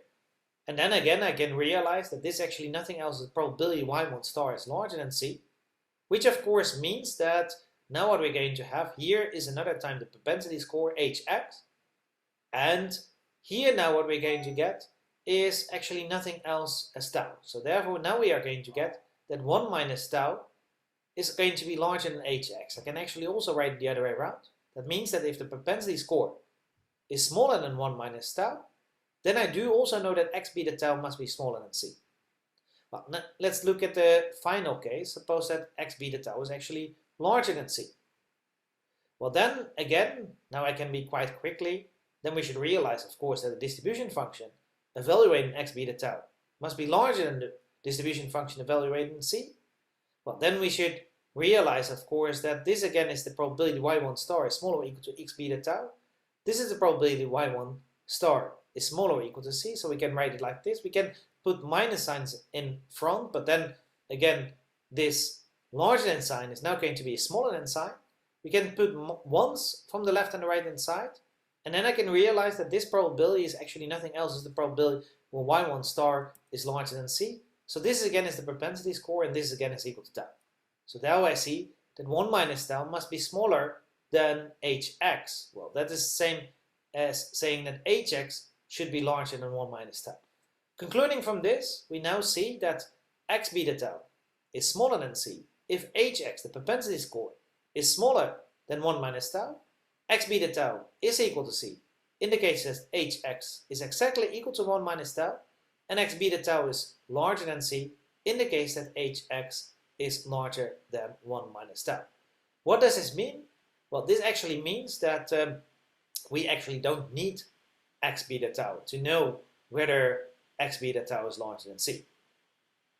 Of course, we need beta tau in order to know what x beta tau is, but we can actually also use these restrictions that we have over here in order to know whether x beta tau is larger than c.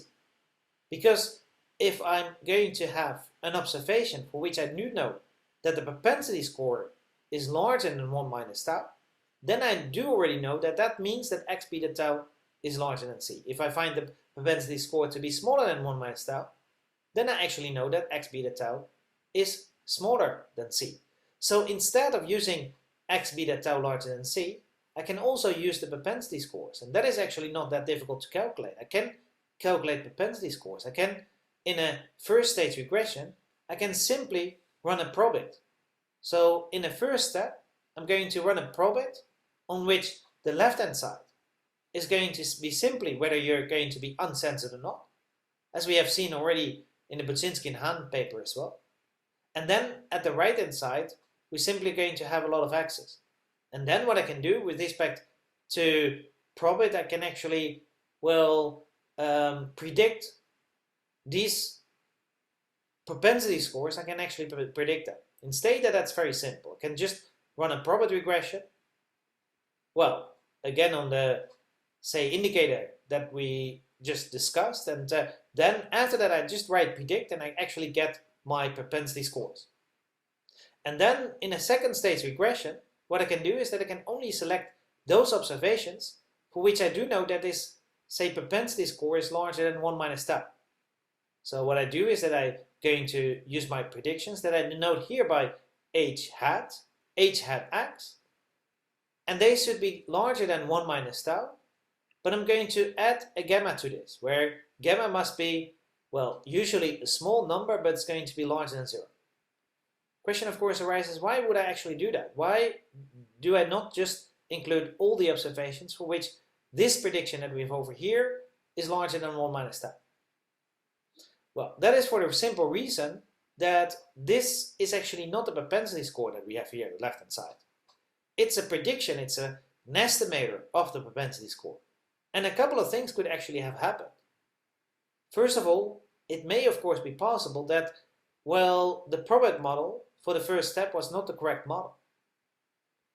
Well, that means of course that we're going to get, essentially inconsistent estimators with respect to the first step. Our predictions are going to be inconsistent. So therefore, it might sometimes be possible, even in the case that we have a very large data set, it may of course be possible that our estimators that we have over here are going to be, well, somewhat different from what we actually wanted to estimate these propensity score. Well, of course it can go upwards or downwards. We have a bias in this case, so this bias could go upwards or downwards. But we should take into account that actually at the moment that it's going to be downwards, then it's not such a big problem. If I just estimate my propensity score a little bit too low, that is not by definition going to be a problem. However, if I estimate my propensity score to be too high, then it may be possible that I'm going to include observations that I actually should not have included. So that might actually be a problem because of the fact that then actually I'm going to have inconsistent estimators even in the second stage. And you should also take into account that this might even be possible at the moment that even if the probit model is the correct model in the first stage. Because we should always realize that our estimators, they're actually not exactly the same as, say, the things that we want to estimate. That's just because of the fact that estimators, or estimates may be better to say, they are actually realizations of a stochastic process. They are random. They are realizations of a random process. So therefore they can sometimes be a little bit too high or a little bit too low. But we should take into account that at the moment that we're going to include observations that should not have been included, that's of course problematic. The other way around is not really problematic, because of the fact that if we include too few observations, that's never going to be problematic. We can, in that sense, go back over here. Suppose that we are going to be in a situation in which I'm going to include these things that we have over here in the 0.25 case. That is problematic, of course, because of the fact that then I'm going to assume that a quanta that I have here with respect to y1 was actually that one of y1 star. And that means, of course, that I'm going to, well, see this difference that we have over here actually as that difference that we have over there, that larger difference that we have over there. That's not what I want. So therefore, I'm going to get inconsistent estimators if I would have done that. And that means that I should be for sure that any observation I'm going to include is going to have the situation in which we are going to be, for example, over here. So therefore, it's always better to actually be a little bit sure that our real propensity score is indeed larger than 1 minus tau. And we can, of course, do that by, say, be a little bit cautious. And therefore, we have this gamma that we have over here. This gamma is just, well, you could say an insurance premium. We just have a little bit of an insurance here in order to include, say, to be sure that we're not going to include any observation which we should not have included. Take into account that the other way around is not really a problem. In that sense, we can also go back to the slide that we had over there. Suppose, for example, that we're going to look at the median. The moment that we're going to look at the median, well, then we can include all these three that we have over here. What would happen if we only include, say, these two that we have over here instead of that one that we have over there? Well, not so much. We are just going to be a little bit less efficient because we don't use these observations that we could have used. But with respect to consistency, there's no problem, because we are still going to use this difference that we have over here in order to identify beta 0 and beta 1. So therefore, we should realize that including too little observations really is not such a big problem, but including too many of them is problematic. Now, of course, the question arises, how should we use now, or how should we use gamma? Gamma, of course, should be chosen positive, such that we are not going to make any mistakes. Well, at least for consistency, we could say that we could choose gamma quite large. But of course, for efficiency, we cannot choose it too large, of course. If I'm going to choose gamma in such a way that this whole thing is going to be equal to 1 in the end, well, then I will not have any observations anymore. So then what we typically do is that we are going to use a very ad hoc approach, and we are going to have an acceptance rate. We are going to choose gamma in such a way that the acceptance rate is going to be 90% of what we would have had in the case that gamma would have been equal to 0. And then the second step is going to be extremely simple. From the remaining observations for which this is going to hold, we are simply going to do a standard quantum regression analysis of our y on x in order to estimate this beta tau that we have over here. I've already said a lot about this thing over here, but what we should realize is that at the moment that we already know beta tau, if we already have a first step estimator, you could say a second step estimator, then we can even try a third step estimator. Because of the fact that now we do know, we have at least some idea about x beta tau. It's x hat beta tau. So there what we can do is that we can look at those observations for which x beta hat tau is larger than c. We can run a third, say, regression in which we are only going to include those observations for which this is actually true. But also there we're going to build ourselves in insurance, in the sense that we're going to include this thing that we now have over here. So that means that in the third step, we might actually have a larger subset than what we had in the second step. Okay, I would like to now go on, and I would like now to go on to a new topic, and that's a very important topic. That's the topic of endogenous regressors. Endogenous regressors generally are very important in of course, econometrics. You could say generally endogeneity is very important in econometrics. And that makes also econometrics in many cases different from, say, general statistics, where there's not that much focus on endogeneity. However, what we have done so far is that we have already looked at many things in quantum regression analysis, but we haven't looked yet at endogeneity. We have so far simply assumed that all our regressors are exogenous. But that's not necessarily true. And at the moment that we have endogenous regressors, we should take that into account, like we take it into account at the moment that we are going to look at standard linear regression analysis. In standard linear regression analysis, it's also very important that you take endogeneity into account. And in quantum regression analysis, we should also do that. So therefore, we should realize that we are going to look here also now at endogeneity. And in order to understand endogeneity, it's best to look at a model. And let's now look at the model that we have over here. We have here yi at the left hand side, and we have beta 0 ui plus beta 1 ui xi plus beta 2 ui times di at the right hand side. And then the second equation that we're going to have, well, it actually has di at the left hand side. That's exactly the same di that we had over there. So di here, well, enters the model twice. Well, it's not the only variable, by the way, in which it enters twice, but it's di is in that sense a little special because of the fact that here it's a right hand side variable and here it's a left hand side variable. And at the right hand side we have gamma 0 vi plus gamma 1 vi xi plus gamma 2 vi times zi. One thing we should take into account is that what we have here are essentially two equations, and well, you could see them as two random coefficients models. So therefore what I'm going to assume is that u and v, they're going to be uniformly distributed, but I'm going to allow for the fact that u and v, they may be, say, related to each other. So u and v are not assumed to be independent from each other. Would they be independent from each other? Then we would not have any problem. But the problem kicks in at the moment that we are going to allow for the fact that u and v, they are dependent upon each other. And the reason why that is problematic is because of the fact that you take into account that then v actually is going to have an impact on this y that we've over here through two different sources.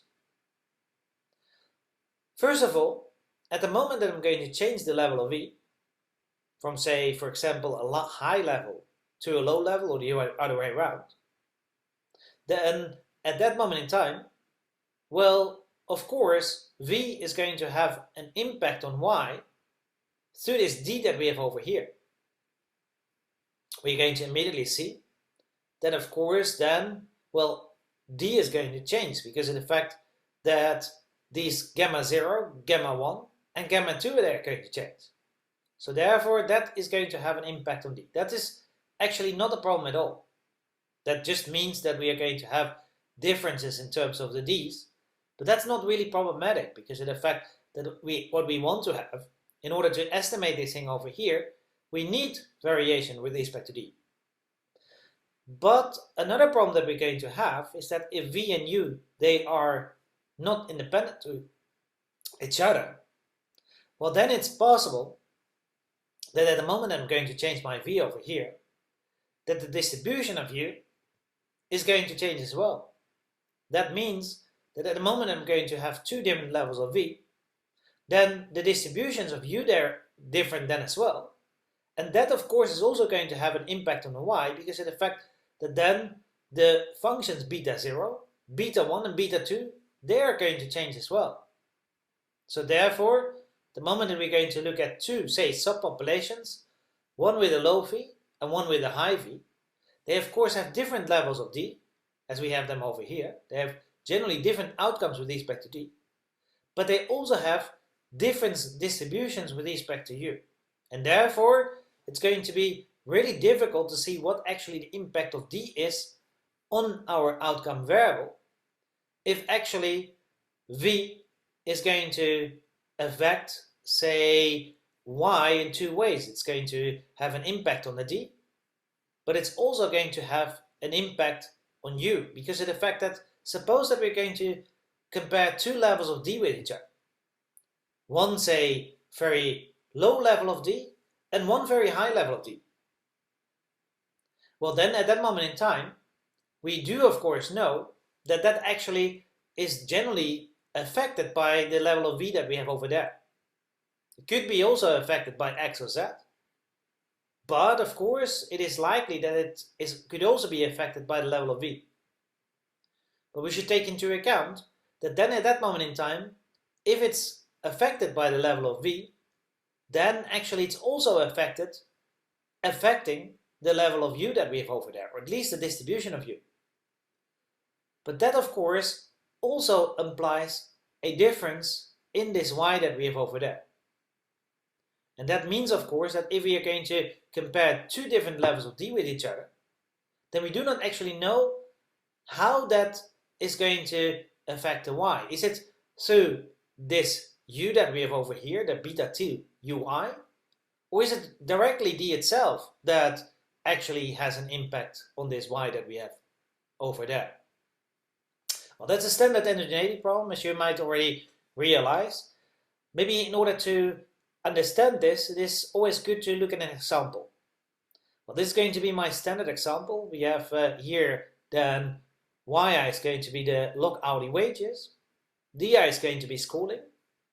Well, in this particular case, it's better not to think about a dummy. It's better not to think about a situation in which we have a college degree or not. In this case, it's actually better to think, for example, in terms of the number of years of education or the number of completed years of education, because of the fact that what I want to have here at the left-hand side is something which is at least approximately continuous. And then Zi is going to be an instrument. Xi are going to be the exogenous, say, regressors, such as well, everything that is going to have an impact on, say, your schooling level, as well as your, say, wages that we have over here. So we can think of region and things like that, all kinds of characteristics that are going to affect both these things over here. And finally, we have a Zi, and Zi is going to be an instrument.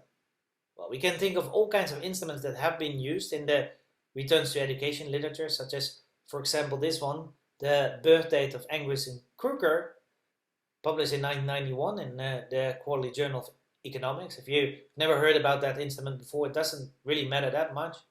You can also think of the card instrument, where we're going to look at the distance to college at the age of 18. It doesn't matter that much what kind of instrument we're going to use. Later on, I'm going to look at what actually are the assumptions with respect to this Zi that we have over here.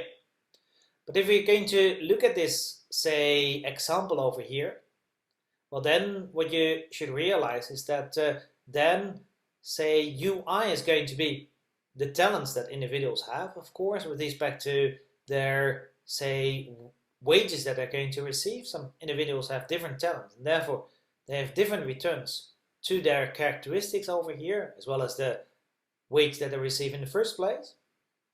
And VI are also going to be talents, but these are the talents, of course, that you're going to get at the moment that you're going to go to college.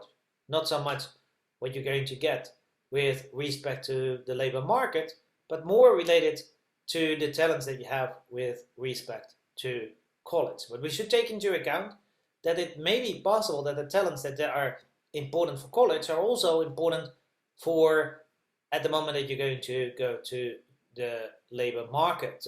We can think of communication skills, smartness, and the like. But now the most important thing is that we actually want to estimate these beta coefficients that we have over here. So we want to estimate, well, maybe not so much the constant, but we are especially interested in beta 1 and beta 2. We are not that much interested in this whole thing that we have over here, but unfortunately it comes in the model, so we have to take that into account as well. Before I'm going to say anything, I'm going to start by making a couple of different assumptions. The first assumption I'm going to make is that U and V, they're going to be independent from X and Z. So that is the first assumption I'm going to make. That means, of course, that Z actually works as an instrument, and X is a completely exogenous regressor. In addition to that, I'm also going to assume that Vi is continuously distributed. And in addition to that, I'm going to assume that the function h, x, z, and v, which is actually nothing else as the right-hand side that we have over there, is going to be an increasing function with respect to v. So that actually means that at the moment that somebody is going to have a higher level of v over here, then also d is going to be higher. That's the main assumption that we are going to make over here. However, before I would like to look at how to solve the endogeneity problem in the case of quantum regression, I would like to look at an intermezzo. And that is related to the fact that at the moment that we have an endogeneity problem, then we have, as econometricians, are usually very likely to immediately shout IV. However, the problem is that instrumental variable estimation, even though very useful in many cases, is probably not that useful over here. I would even not know how to actually solve our endogeneity problem for the model that we had over here at the moment that we're going to use IV.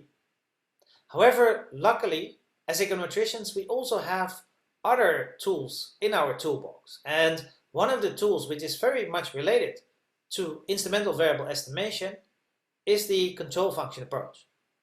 Now, I'm not exactly sure whether you have heard about the control function approach before, and therefore what I'm going to do here is that I'm now going to look at an intermezzo in which I'm going to introduce the control function approach, but for a very simple model, for the standard linear regression model, in order to understand this control function approach in, well, a simple model, and then we're going to apply it to a more difficult model.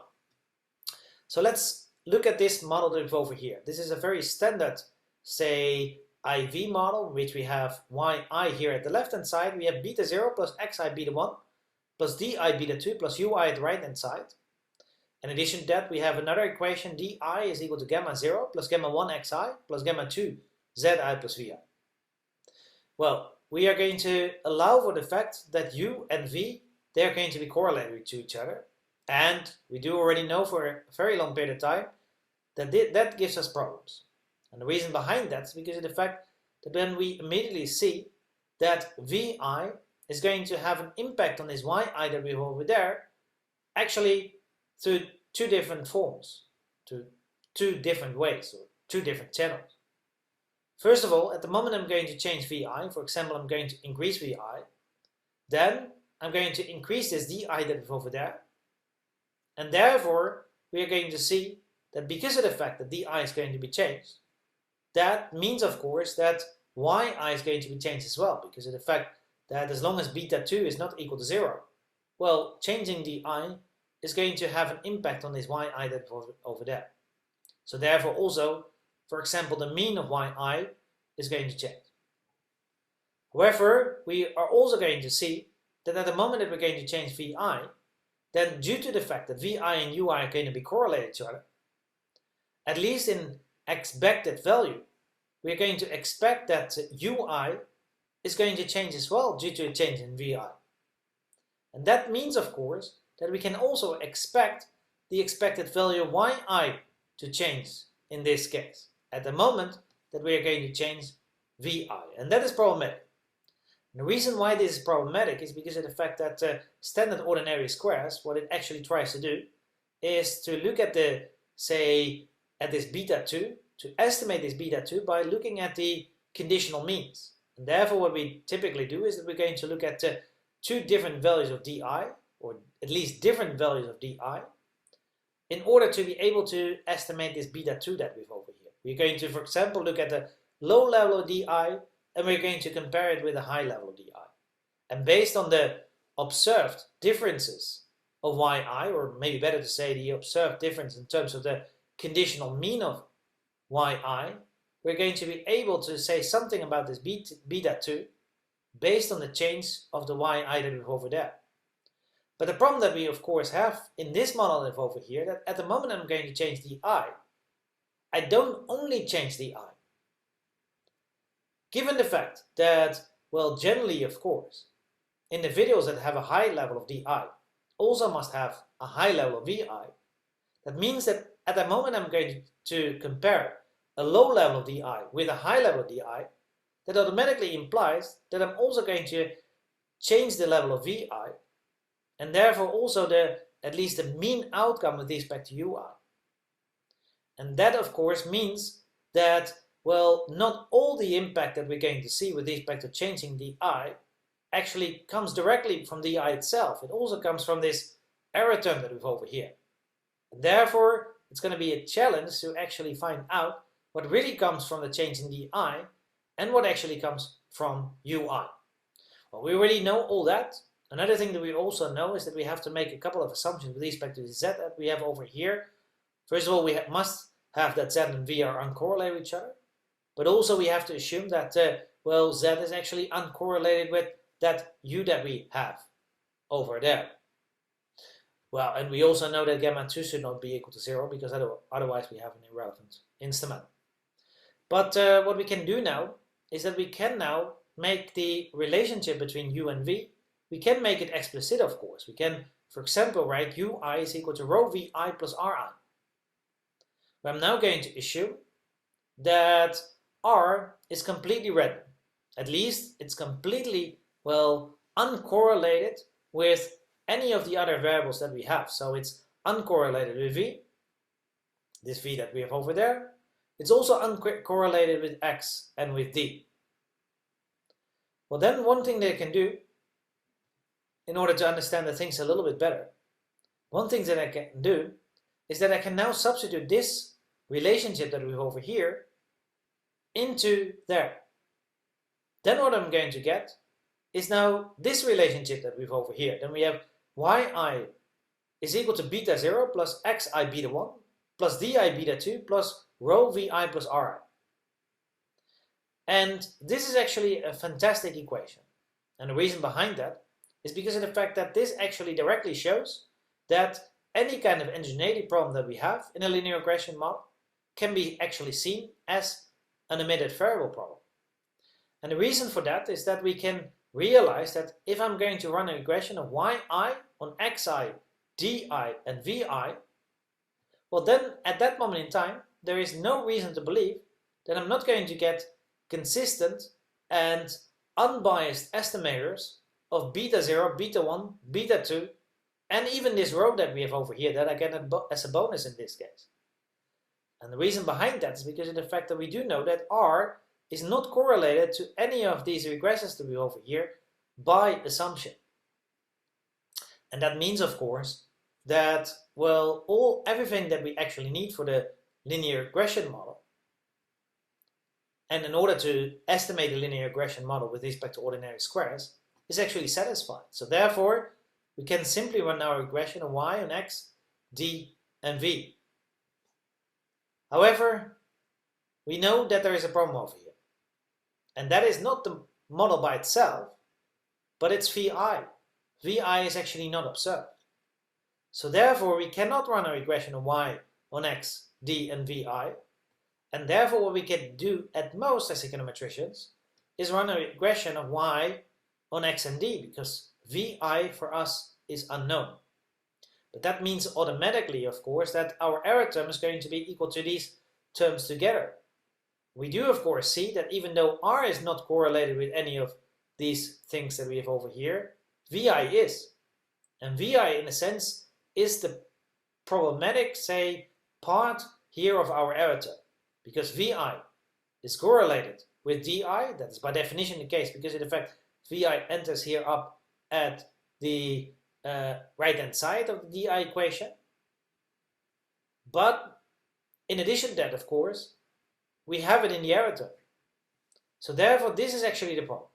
If we would have been able to include vi as, say, additional regressor, then at that moment in time we would not have any problem. So therefore, vi is here the omitted variable.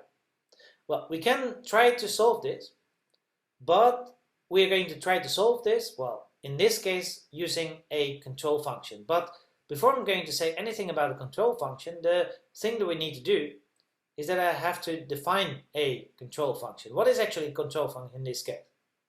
Well, a control function is actually nothing else as a, say, particular kind of random variable that has the following thing.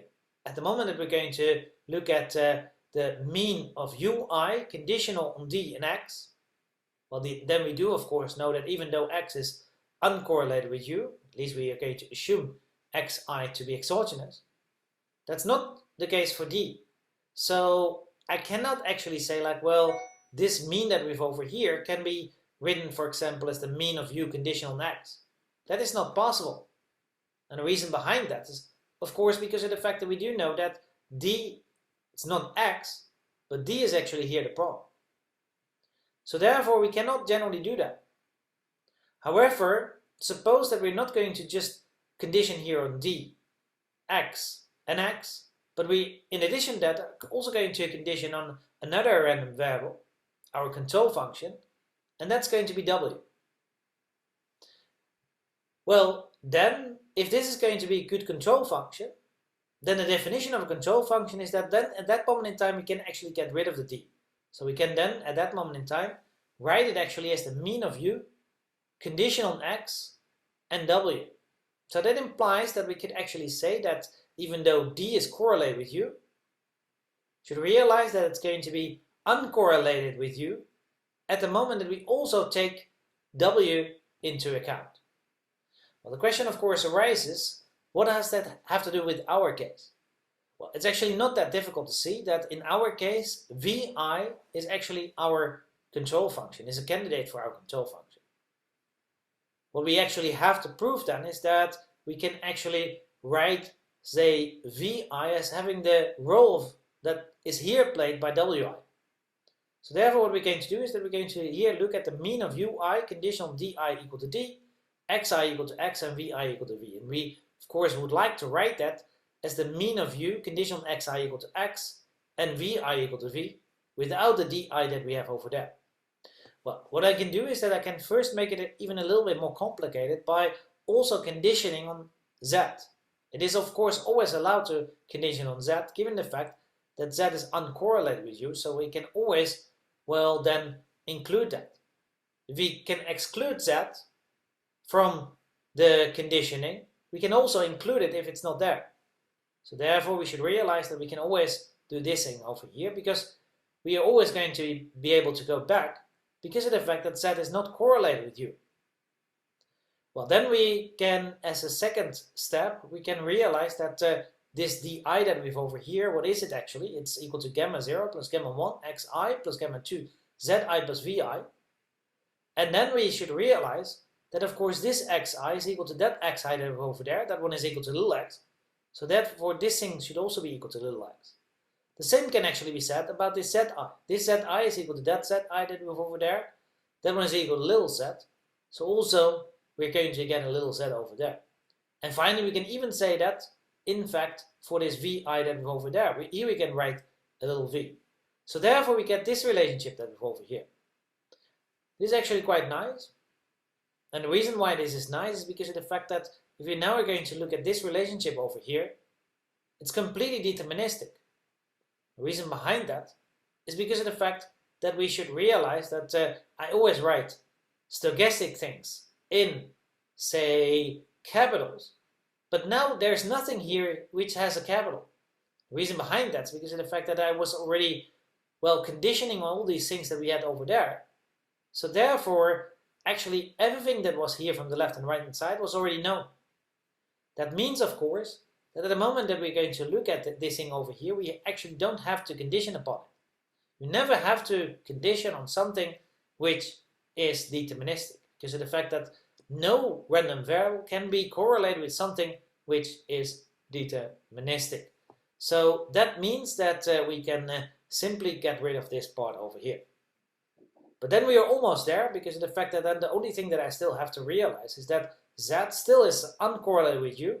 So therefore, if I'm going to include it, I can also exclude it. So therefore, I can even write it in this form that we have over here. And then we immediately see that actually there is a very nice relationship between these two equations over here. We see that vi indeed is a good control function. How can we use that in our case? Well, what we actually have to do then is that we have to try to condition on VI. In our case, that's the easiest by just including VI as a regressor, as we have already seen on the previous slide. But the problem is, of course, we do not know what VI is. Well, but we can try to estimate. And that can actually be done by realizing that we have the following relationship. Di is equal to gamma 0 plus gamma 1 xi plus gamma 2 zi plus vi. Of course, I can rewrite this a bit. I can bring all these terms here to the left and write it the other way around in order to realize that vi is equal to di minus gamma 0 minus gamma 1 xi minus gamma 2 zi.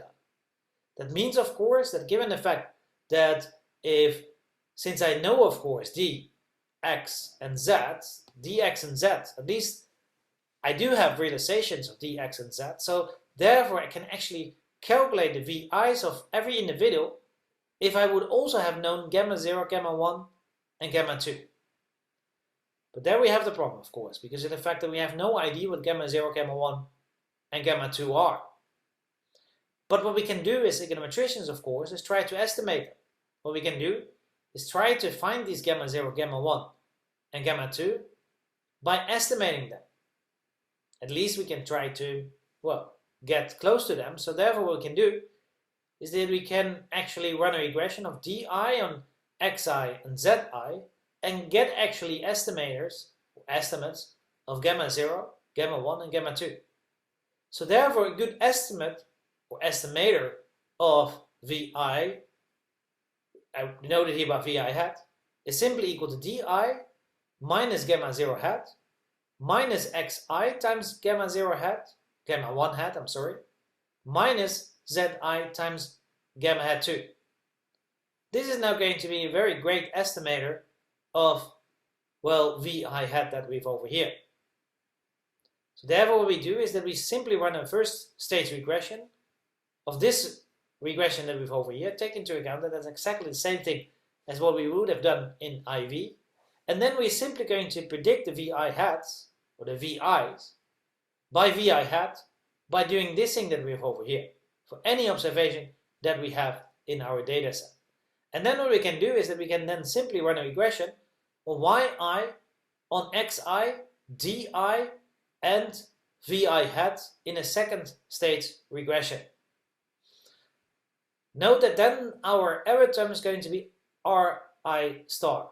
And what is that? Well, Ri star is simply equal to rho Vi minus Vi hat plus Ri. It's not that difficult to understand that we actually get now this thing that we have over here. And the problem, of course, is that at the moment that we're going to look at this thing over here, that there's still a part of Vi in here. And since Vi is correlated with Di, the problem that we still are going to have is that we're going to have a bias. We're going to have a bias simply for the fact that still Vi is going to be, say, correlated with this Di that we have over here, and therefore Ri star is going to be correlated with our endogenous regressors. So that means that doing this will still give us actually biased estimators of beta 0, beta 1, beta 2, and also of this row that we have over there. And that's for the simple reason that Vi hat is just an estimator, it's an estimate of this Vi that we have over there, so therefore we will generally still have a Vi in there. It's not exactly equal. If it would have been exactly equal, then these two terms will cancel to each other, but of course our estimators generally are not equal to the things that we want to estimate. However, we should take one thing into account, and that is that if n goes to infinity, then of course the gamma hats that we had over there, they're going to converge to their real values because of the fact that we do know that, well, they are consistent estimators. So then at that moment in time, we do know that the gamma hats that we have over here, they're going to be exactly equal to the gamma 0, gamma 1, and gamma 2 that are over there. But that means, of course, as well that Vi hat is going to converge towards Vi if n goes to infinity, at least in probability. But that means, of course, that in this particular case, we do know that Ri star is going to converge in probability to Ri, because of the fact that this part over here is going to converge towards 0 in probability if n goes to infinity. So that means that even though we are going to see now over here that for any finite level of n we are going to have a bias, at the moment that n goes to infinity, that bias will actually go away. This is the same as saying that we actually do have a consistent estimator, even though the estimator is biased. But you should take into account that this is exactly the same thing as what we actually have in terms of instrumental variable estimation. Also, instrumental variable estimation is a biased estimator which is consistent. And that's actually also true for the control variable approach. In that sense, they're not that much different from each other. Now, you should realize that actually, even though they do have, in that sense, the same characteristics, you should take into account that they're based on completely different IDs. In that sense, it is actually good to go back to here. At the moment that we have an energy problem, what does that actually mean? Well, that means, of course, that D and U, they're correlated to each other. So therefore, as an econometrician, you might actually say like, well, if D and U are correlated to each other, then we actually have two solutions. We could actually do something with respect to D, have a patch with respect to D in order to, well, maybe not use D itself, but use something else instead, for which we still are going to be able to estimate beta 2, but which is not correlated with UI. That's exactly the approach that IV takes. What IV does is that it says like, well, we're not going to use DI here in our regression, but instead we're going to look at the mean of DI conditioned on Z. And therefore, since the mean of DI conditioned on Z doesn't depend on VI, because of the fact it's a mean, so we already have, well, meaned out this VI that we have over there, that is exactly the reason why DI, the mean of DI conditioned on Z, is not correlated with this UI that we have over there. However, the control function approach does it a little bit differently. The control function approach says actually, well, if we have a correlation between DI and UI, then maybe we can do something with UI. We can do something with the error term. We're not going to use UI as the error term, but we are going to use another error term. We try to use, in fact, this RI that we have over there, and we're going to include this VI as an additional, say, regressor. In reality, we cannot include, of course, VI itself, but we can try to use an estimator of that particular VI, and that's actually what the control function approach does. Well, it depends a bit on your taste, but in my opinion, the control function approach seems to be a little bit more straightforward, even though the control function approach is relatively new. And also in a curriculum of econometrics, typically only IV is discussed. I would say that the control function approach is makes a little bit more sense. And the reason behind that is because of the fact that the problem that we of course have is not the I itself. The problem that we have is the error term that we have over here, so therefore it makes sense to do something with respect to the error term. So therefore, that is actually the difference between the control function approach and IV in a nutshell. However, and now maybe the most disappointing thing comes in from the last couple of minutes, and that is that you should realize that even though the control function approach and IV, they actually have a completely different, say, basis. In the case that we're going to look at a linear model, then we should realize that IV and the control function approach, they're numerically identical. So it's not the case that they actually have just, say, the same characteristics. They are both biased but consistent, but they're even completely identical to each other. That's probably also the reason why, for example, in Stata, it's pretty difficult to find an estimator of the control function approach. Simple to do it with respect to IV in a linear case. But that's probably because of the fact that it doesn't make any sense to also program the control variable approach at the moment that they're numerically identical. However, this is only the case in the linear model. Otherwise, the control function approach should of course not exist. You can actually show that the control function approach is quite different in non-linear models. And well, if you would like to know a little bit more about the control function approach and to how to deal with, say, generally with respect to endogeneity problems in nonlinear models, then look at the, say, NBR summer school. I think it's still possible to download it actually. It's chapter number 6 of Ibbons and Wooldridge. Now we do know what a control function is. We can ask ourselves the question, how can we now actually solve this at the moment that we're going to look at the more difficult model, the quanti-regression model that we had in our case? Well, in that sense, we can scroll back a little bit. So let's look at this model that we have over here. How can we actually now use a control function approach? Well, the answer to that is that in this particular case, our W is going to be the following. It's going to be the distribution of D1 conditional on X1 and Z1. And then what we're going to have is that is going to be evaluated in D1, X1 and Z1. Take into account that this is actually a random variable. And the reason behind that is because of the fact that, well, D1, X1 and Z1, they are random. It's not, of course, because of the fact that we have here a distribution function, because functions as well as distribution functions are generally not random themselves, but because of the fact that we evaluate this function in random variables, that makes, of course, the left-hand side that we have over there a random variable. We can show that this is going to be a good control function. And the reason behind that, well, is because of the fact that we can actually prove that U1, well, we do know that U1 and D1, they are dependent upon each other. That is what we already have seen, and the reason behind that is because of the fact that they are both affected by V1. And that is a problem because of the fact that that means, of course, that U1 and D1, they are, say, dependent upon each other.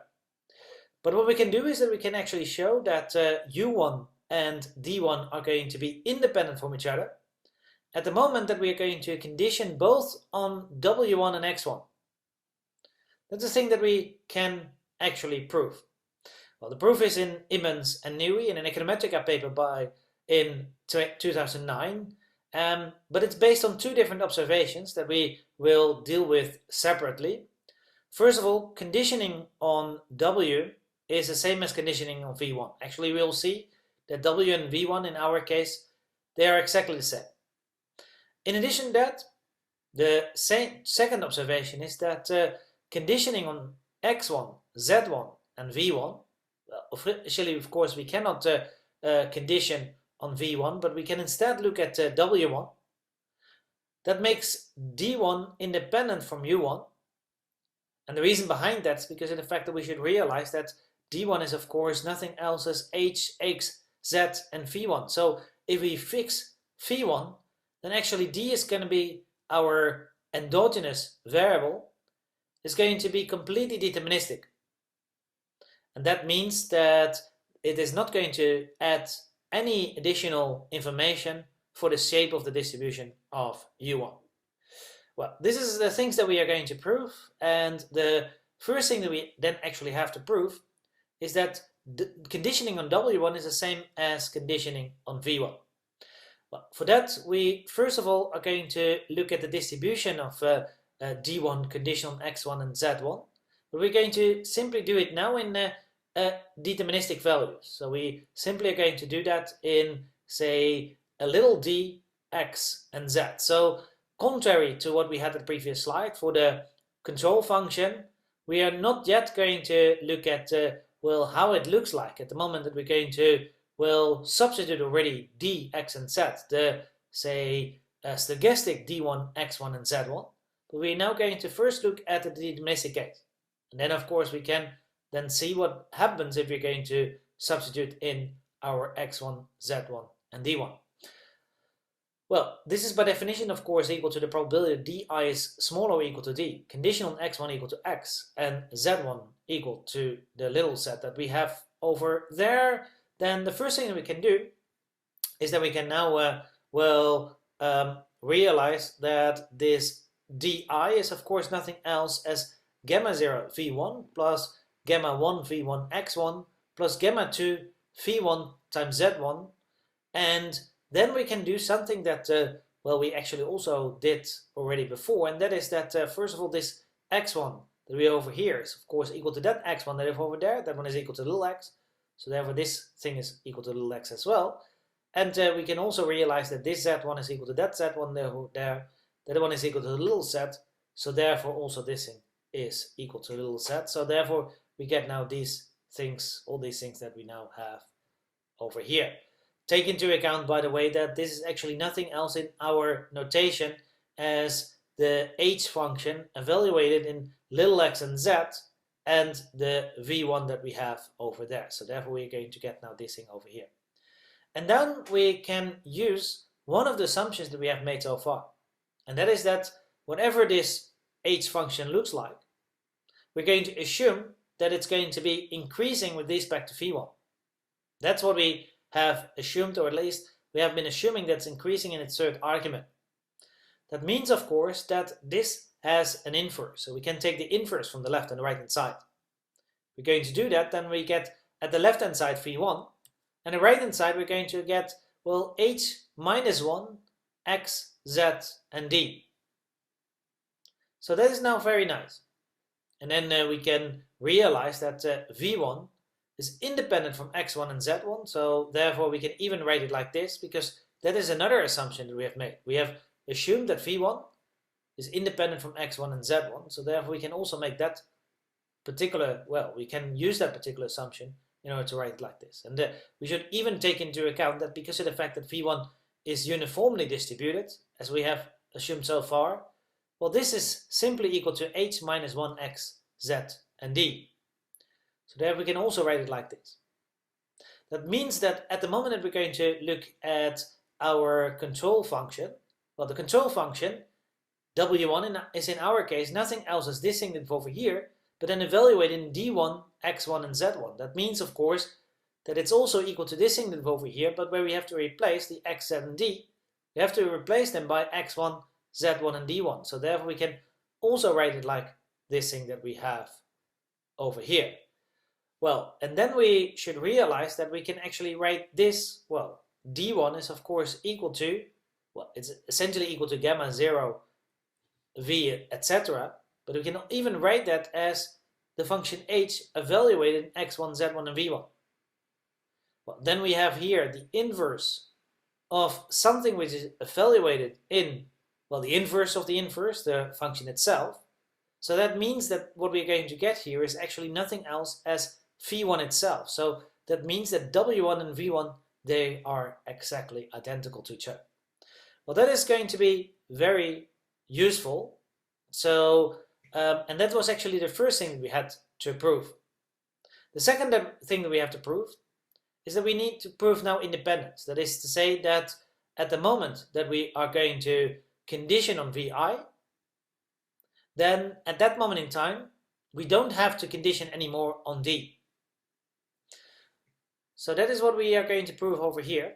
So what we actually have to prove is that the probability ui smaller or equal to some little u, condition on x equal to x, and di, I could have written here di equal to d, but I've done it here a little bit more general. Suppose that di simply is some kind of element of a, say, particular d that we have over there, some kind of set that we have over there. It could be, of course, this could be a singleton, so then di is simply equal to some kind of little d or something like that, but it could also be a, say, interval or something like that. Well, and then we are going to have, in addition to that, we are going to condition here on vi equal to v. And we have to prove that we can actually take this di out, so this must be equal to the probability that ui is smaller or equal to u, xi is equal to x, and vi is equal to v. Well, how are we going to prove that? Well, this looks a lot like what we have already done in the linear regression case. First thing we can do is that we can, well, another time write this down, of course. And the first thing I can do is that I can actually condition on z. So I'm now going to not only condition on x, d, and v, but I can also condition on z, and that's allowed because of the fact that we do know that z is independent from u. So therefore I can always condition on any value of z. Z, on what value of z I'm going to condition doesn't matter because of the fact that z, well, doesn't have an impact on this probability of ui smaller or equal to u anyways. So therefore I can write it like this. And then what I can realize is that this di that we have over here, well, it's actually equal to this relationship that we have over there. That is the definition of di. And then we can realize that first of all, this xi is equal to that xi that we have over there. That one is equal to little x, so therefore this thing is also equal to little x. This zi is equal to that zi that we have over there. That one is equal to little z, so also this thing is equal to little z. And then finally, this vi, even this vi, it's actually equal to this v that we have over there, so therefore we can also replace that. So therefore in the end, we're simply going to get this thing now that we have over here. Well, again, we should realize that this thing that we have over here is actually completely deterministic. This set is of course not a stochastic set. So therefore, this thing that we have over here is going to be completely deterministic. So therefore, as I already said, we don't have to condition on things which are completely deterministic. So therefore we can simply take it out. And then finally you can also again realize that z is independent from u. So I can also take this z out. And now I've exactly proven what I actually wanted to prove.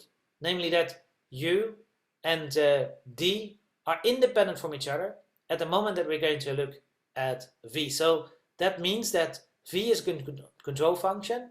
And we do also know that we can actually use w in order to find v.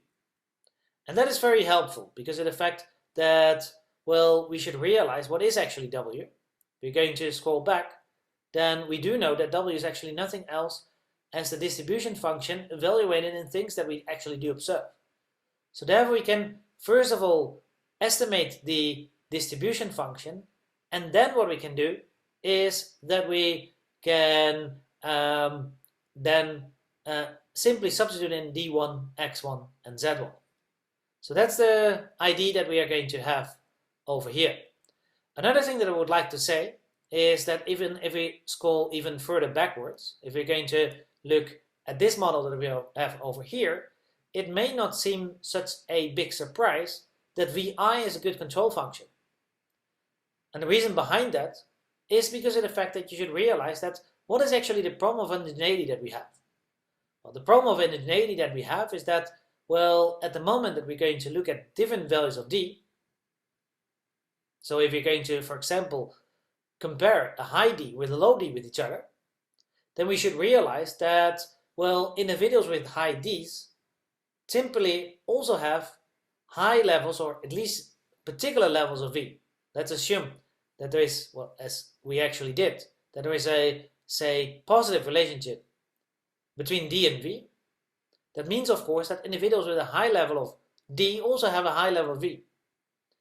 But that means, of course, that individuals with higher levels of v, they also have differences with respect to their distribution. And that means, of course, that if you're going to compare a high level of d with a low level of d with each other, well, then at that moment in time, we're not only going to compare differences in terms of d, but we're also going to compare differences in terms of the distribution of ui.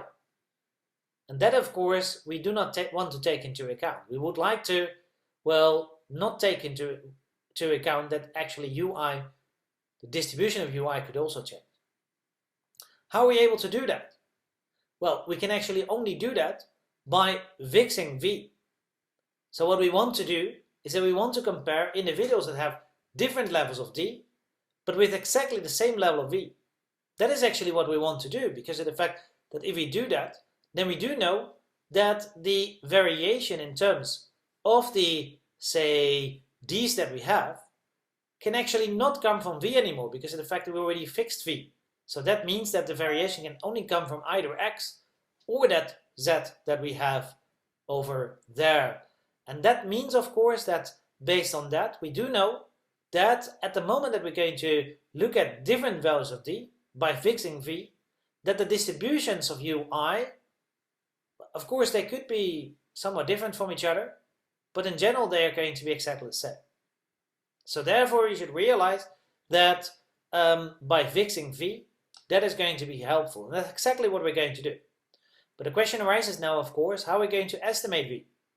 Well, as I already said, the way we can estimate v is because of the fact that we do know that v can actually be also written as the, say, distribution function of d conditional on x and z.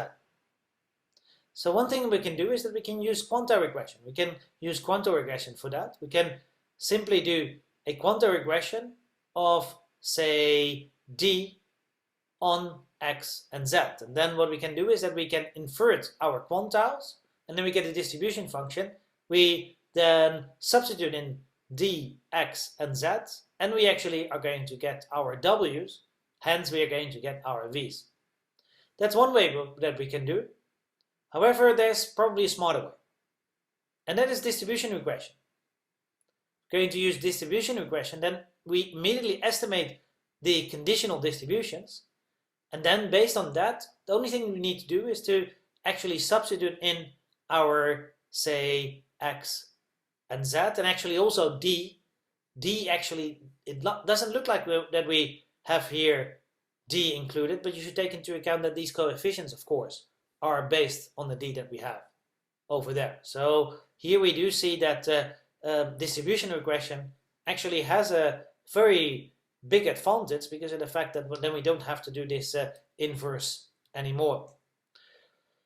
Well, then the question of course arises, how are we going to then estimate the second stage? Now we do have the, say, wi's, or maybe estimators of vi. How are we going to be able to, say, do our second stage regression, estimate the betas? Well, we can do here two things again. The first thing we can do is that we can use quantile regression. And what we're going to do then is that we could, for example, well, do a quantile regression on only, say, observations that have exactly the same value of w. That makes sense, because if we scroll back another time to the model that we have, so this thing that we have over here, what we actually want to do is that we want to run this regression for, say, the same levels of v. We want to fix v.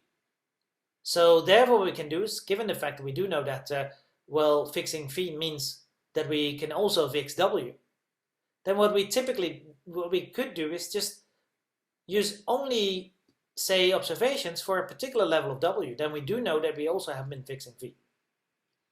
Well, at the moment that w is going to be continuously distributed, and v is expected to be continuously distributed, that doesn't work, of course, because if I'm going to say, for example, I'm only going to have w is exactly equal to 0.5, for example, well, then I will not have that many observations. So another thing that I can do is that I can use only similar values. I could say, like, well, I'm going to use values in between 0.4 and, say, 0.6. What we could do as well is that we can use a kernel in this case. Then we are going to use relatively high weights for those observations that are very close to a half, and lower weights for, say, observations that are too far away from a half. So that's another thing that we can actually do in this particular case. Well, another thing that we could do, and that is maybe even simpler, is simply using quantile series regressions, or maybe even series regressions themselves. In the case, depends a bit on what we are interested in where we're going to use a regression of yi, xi, actually on a polynomial on xi, di, and on wi hat.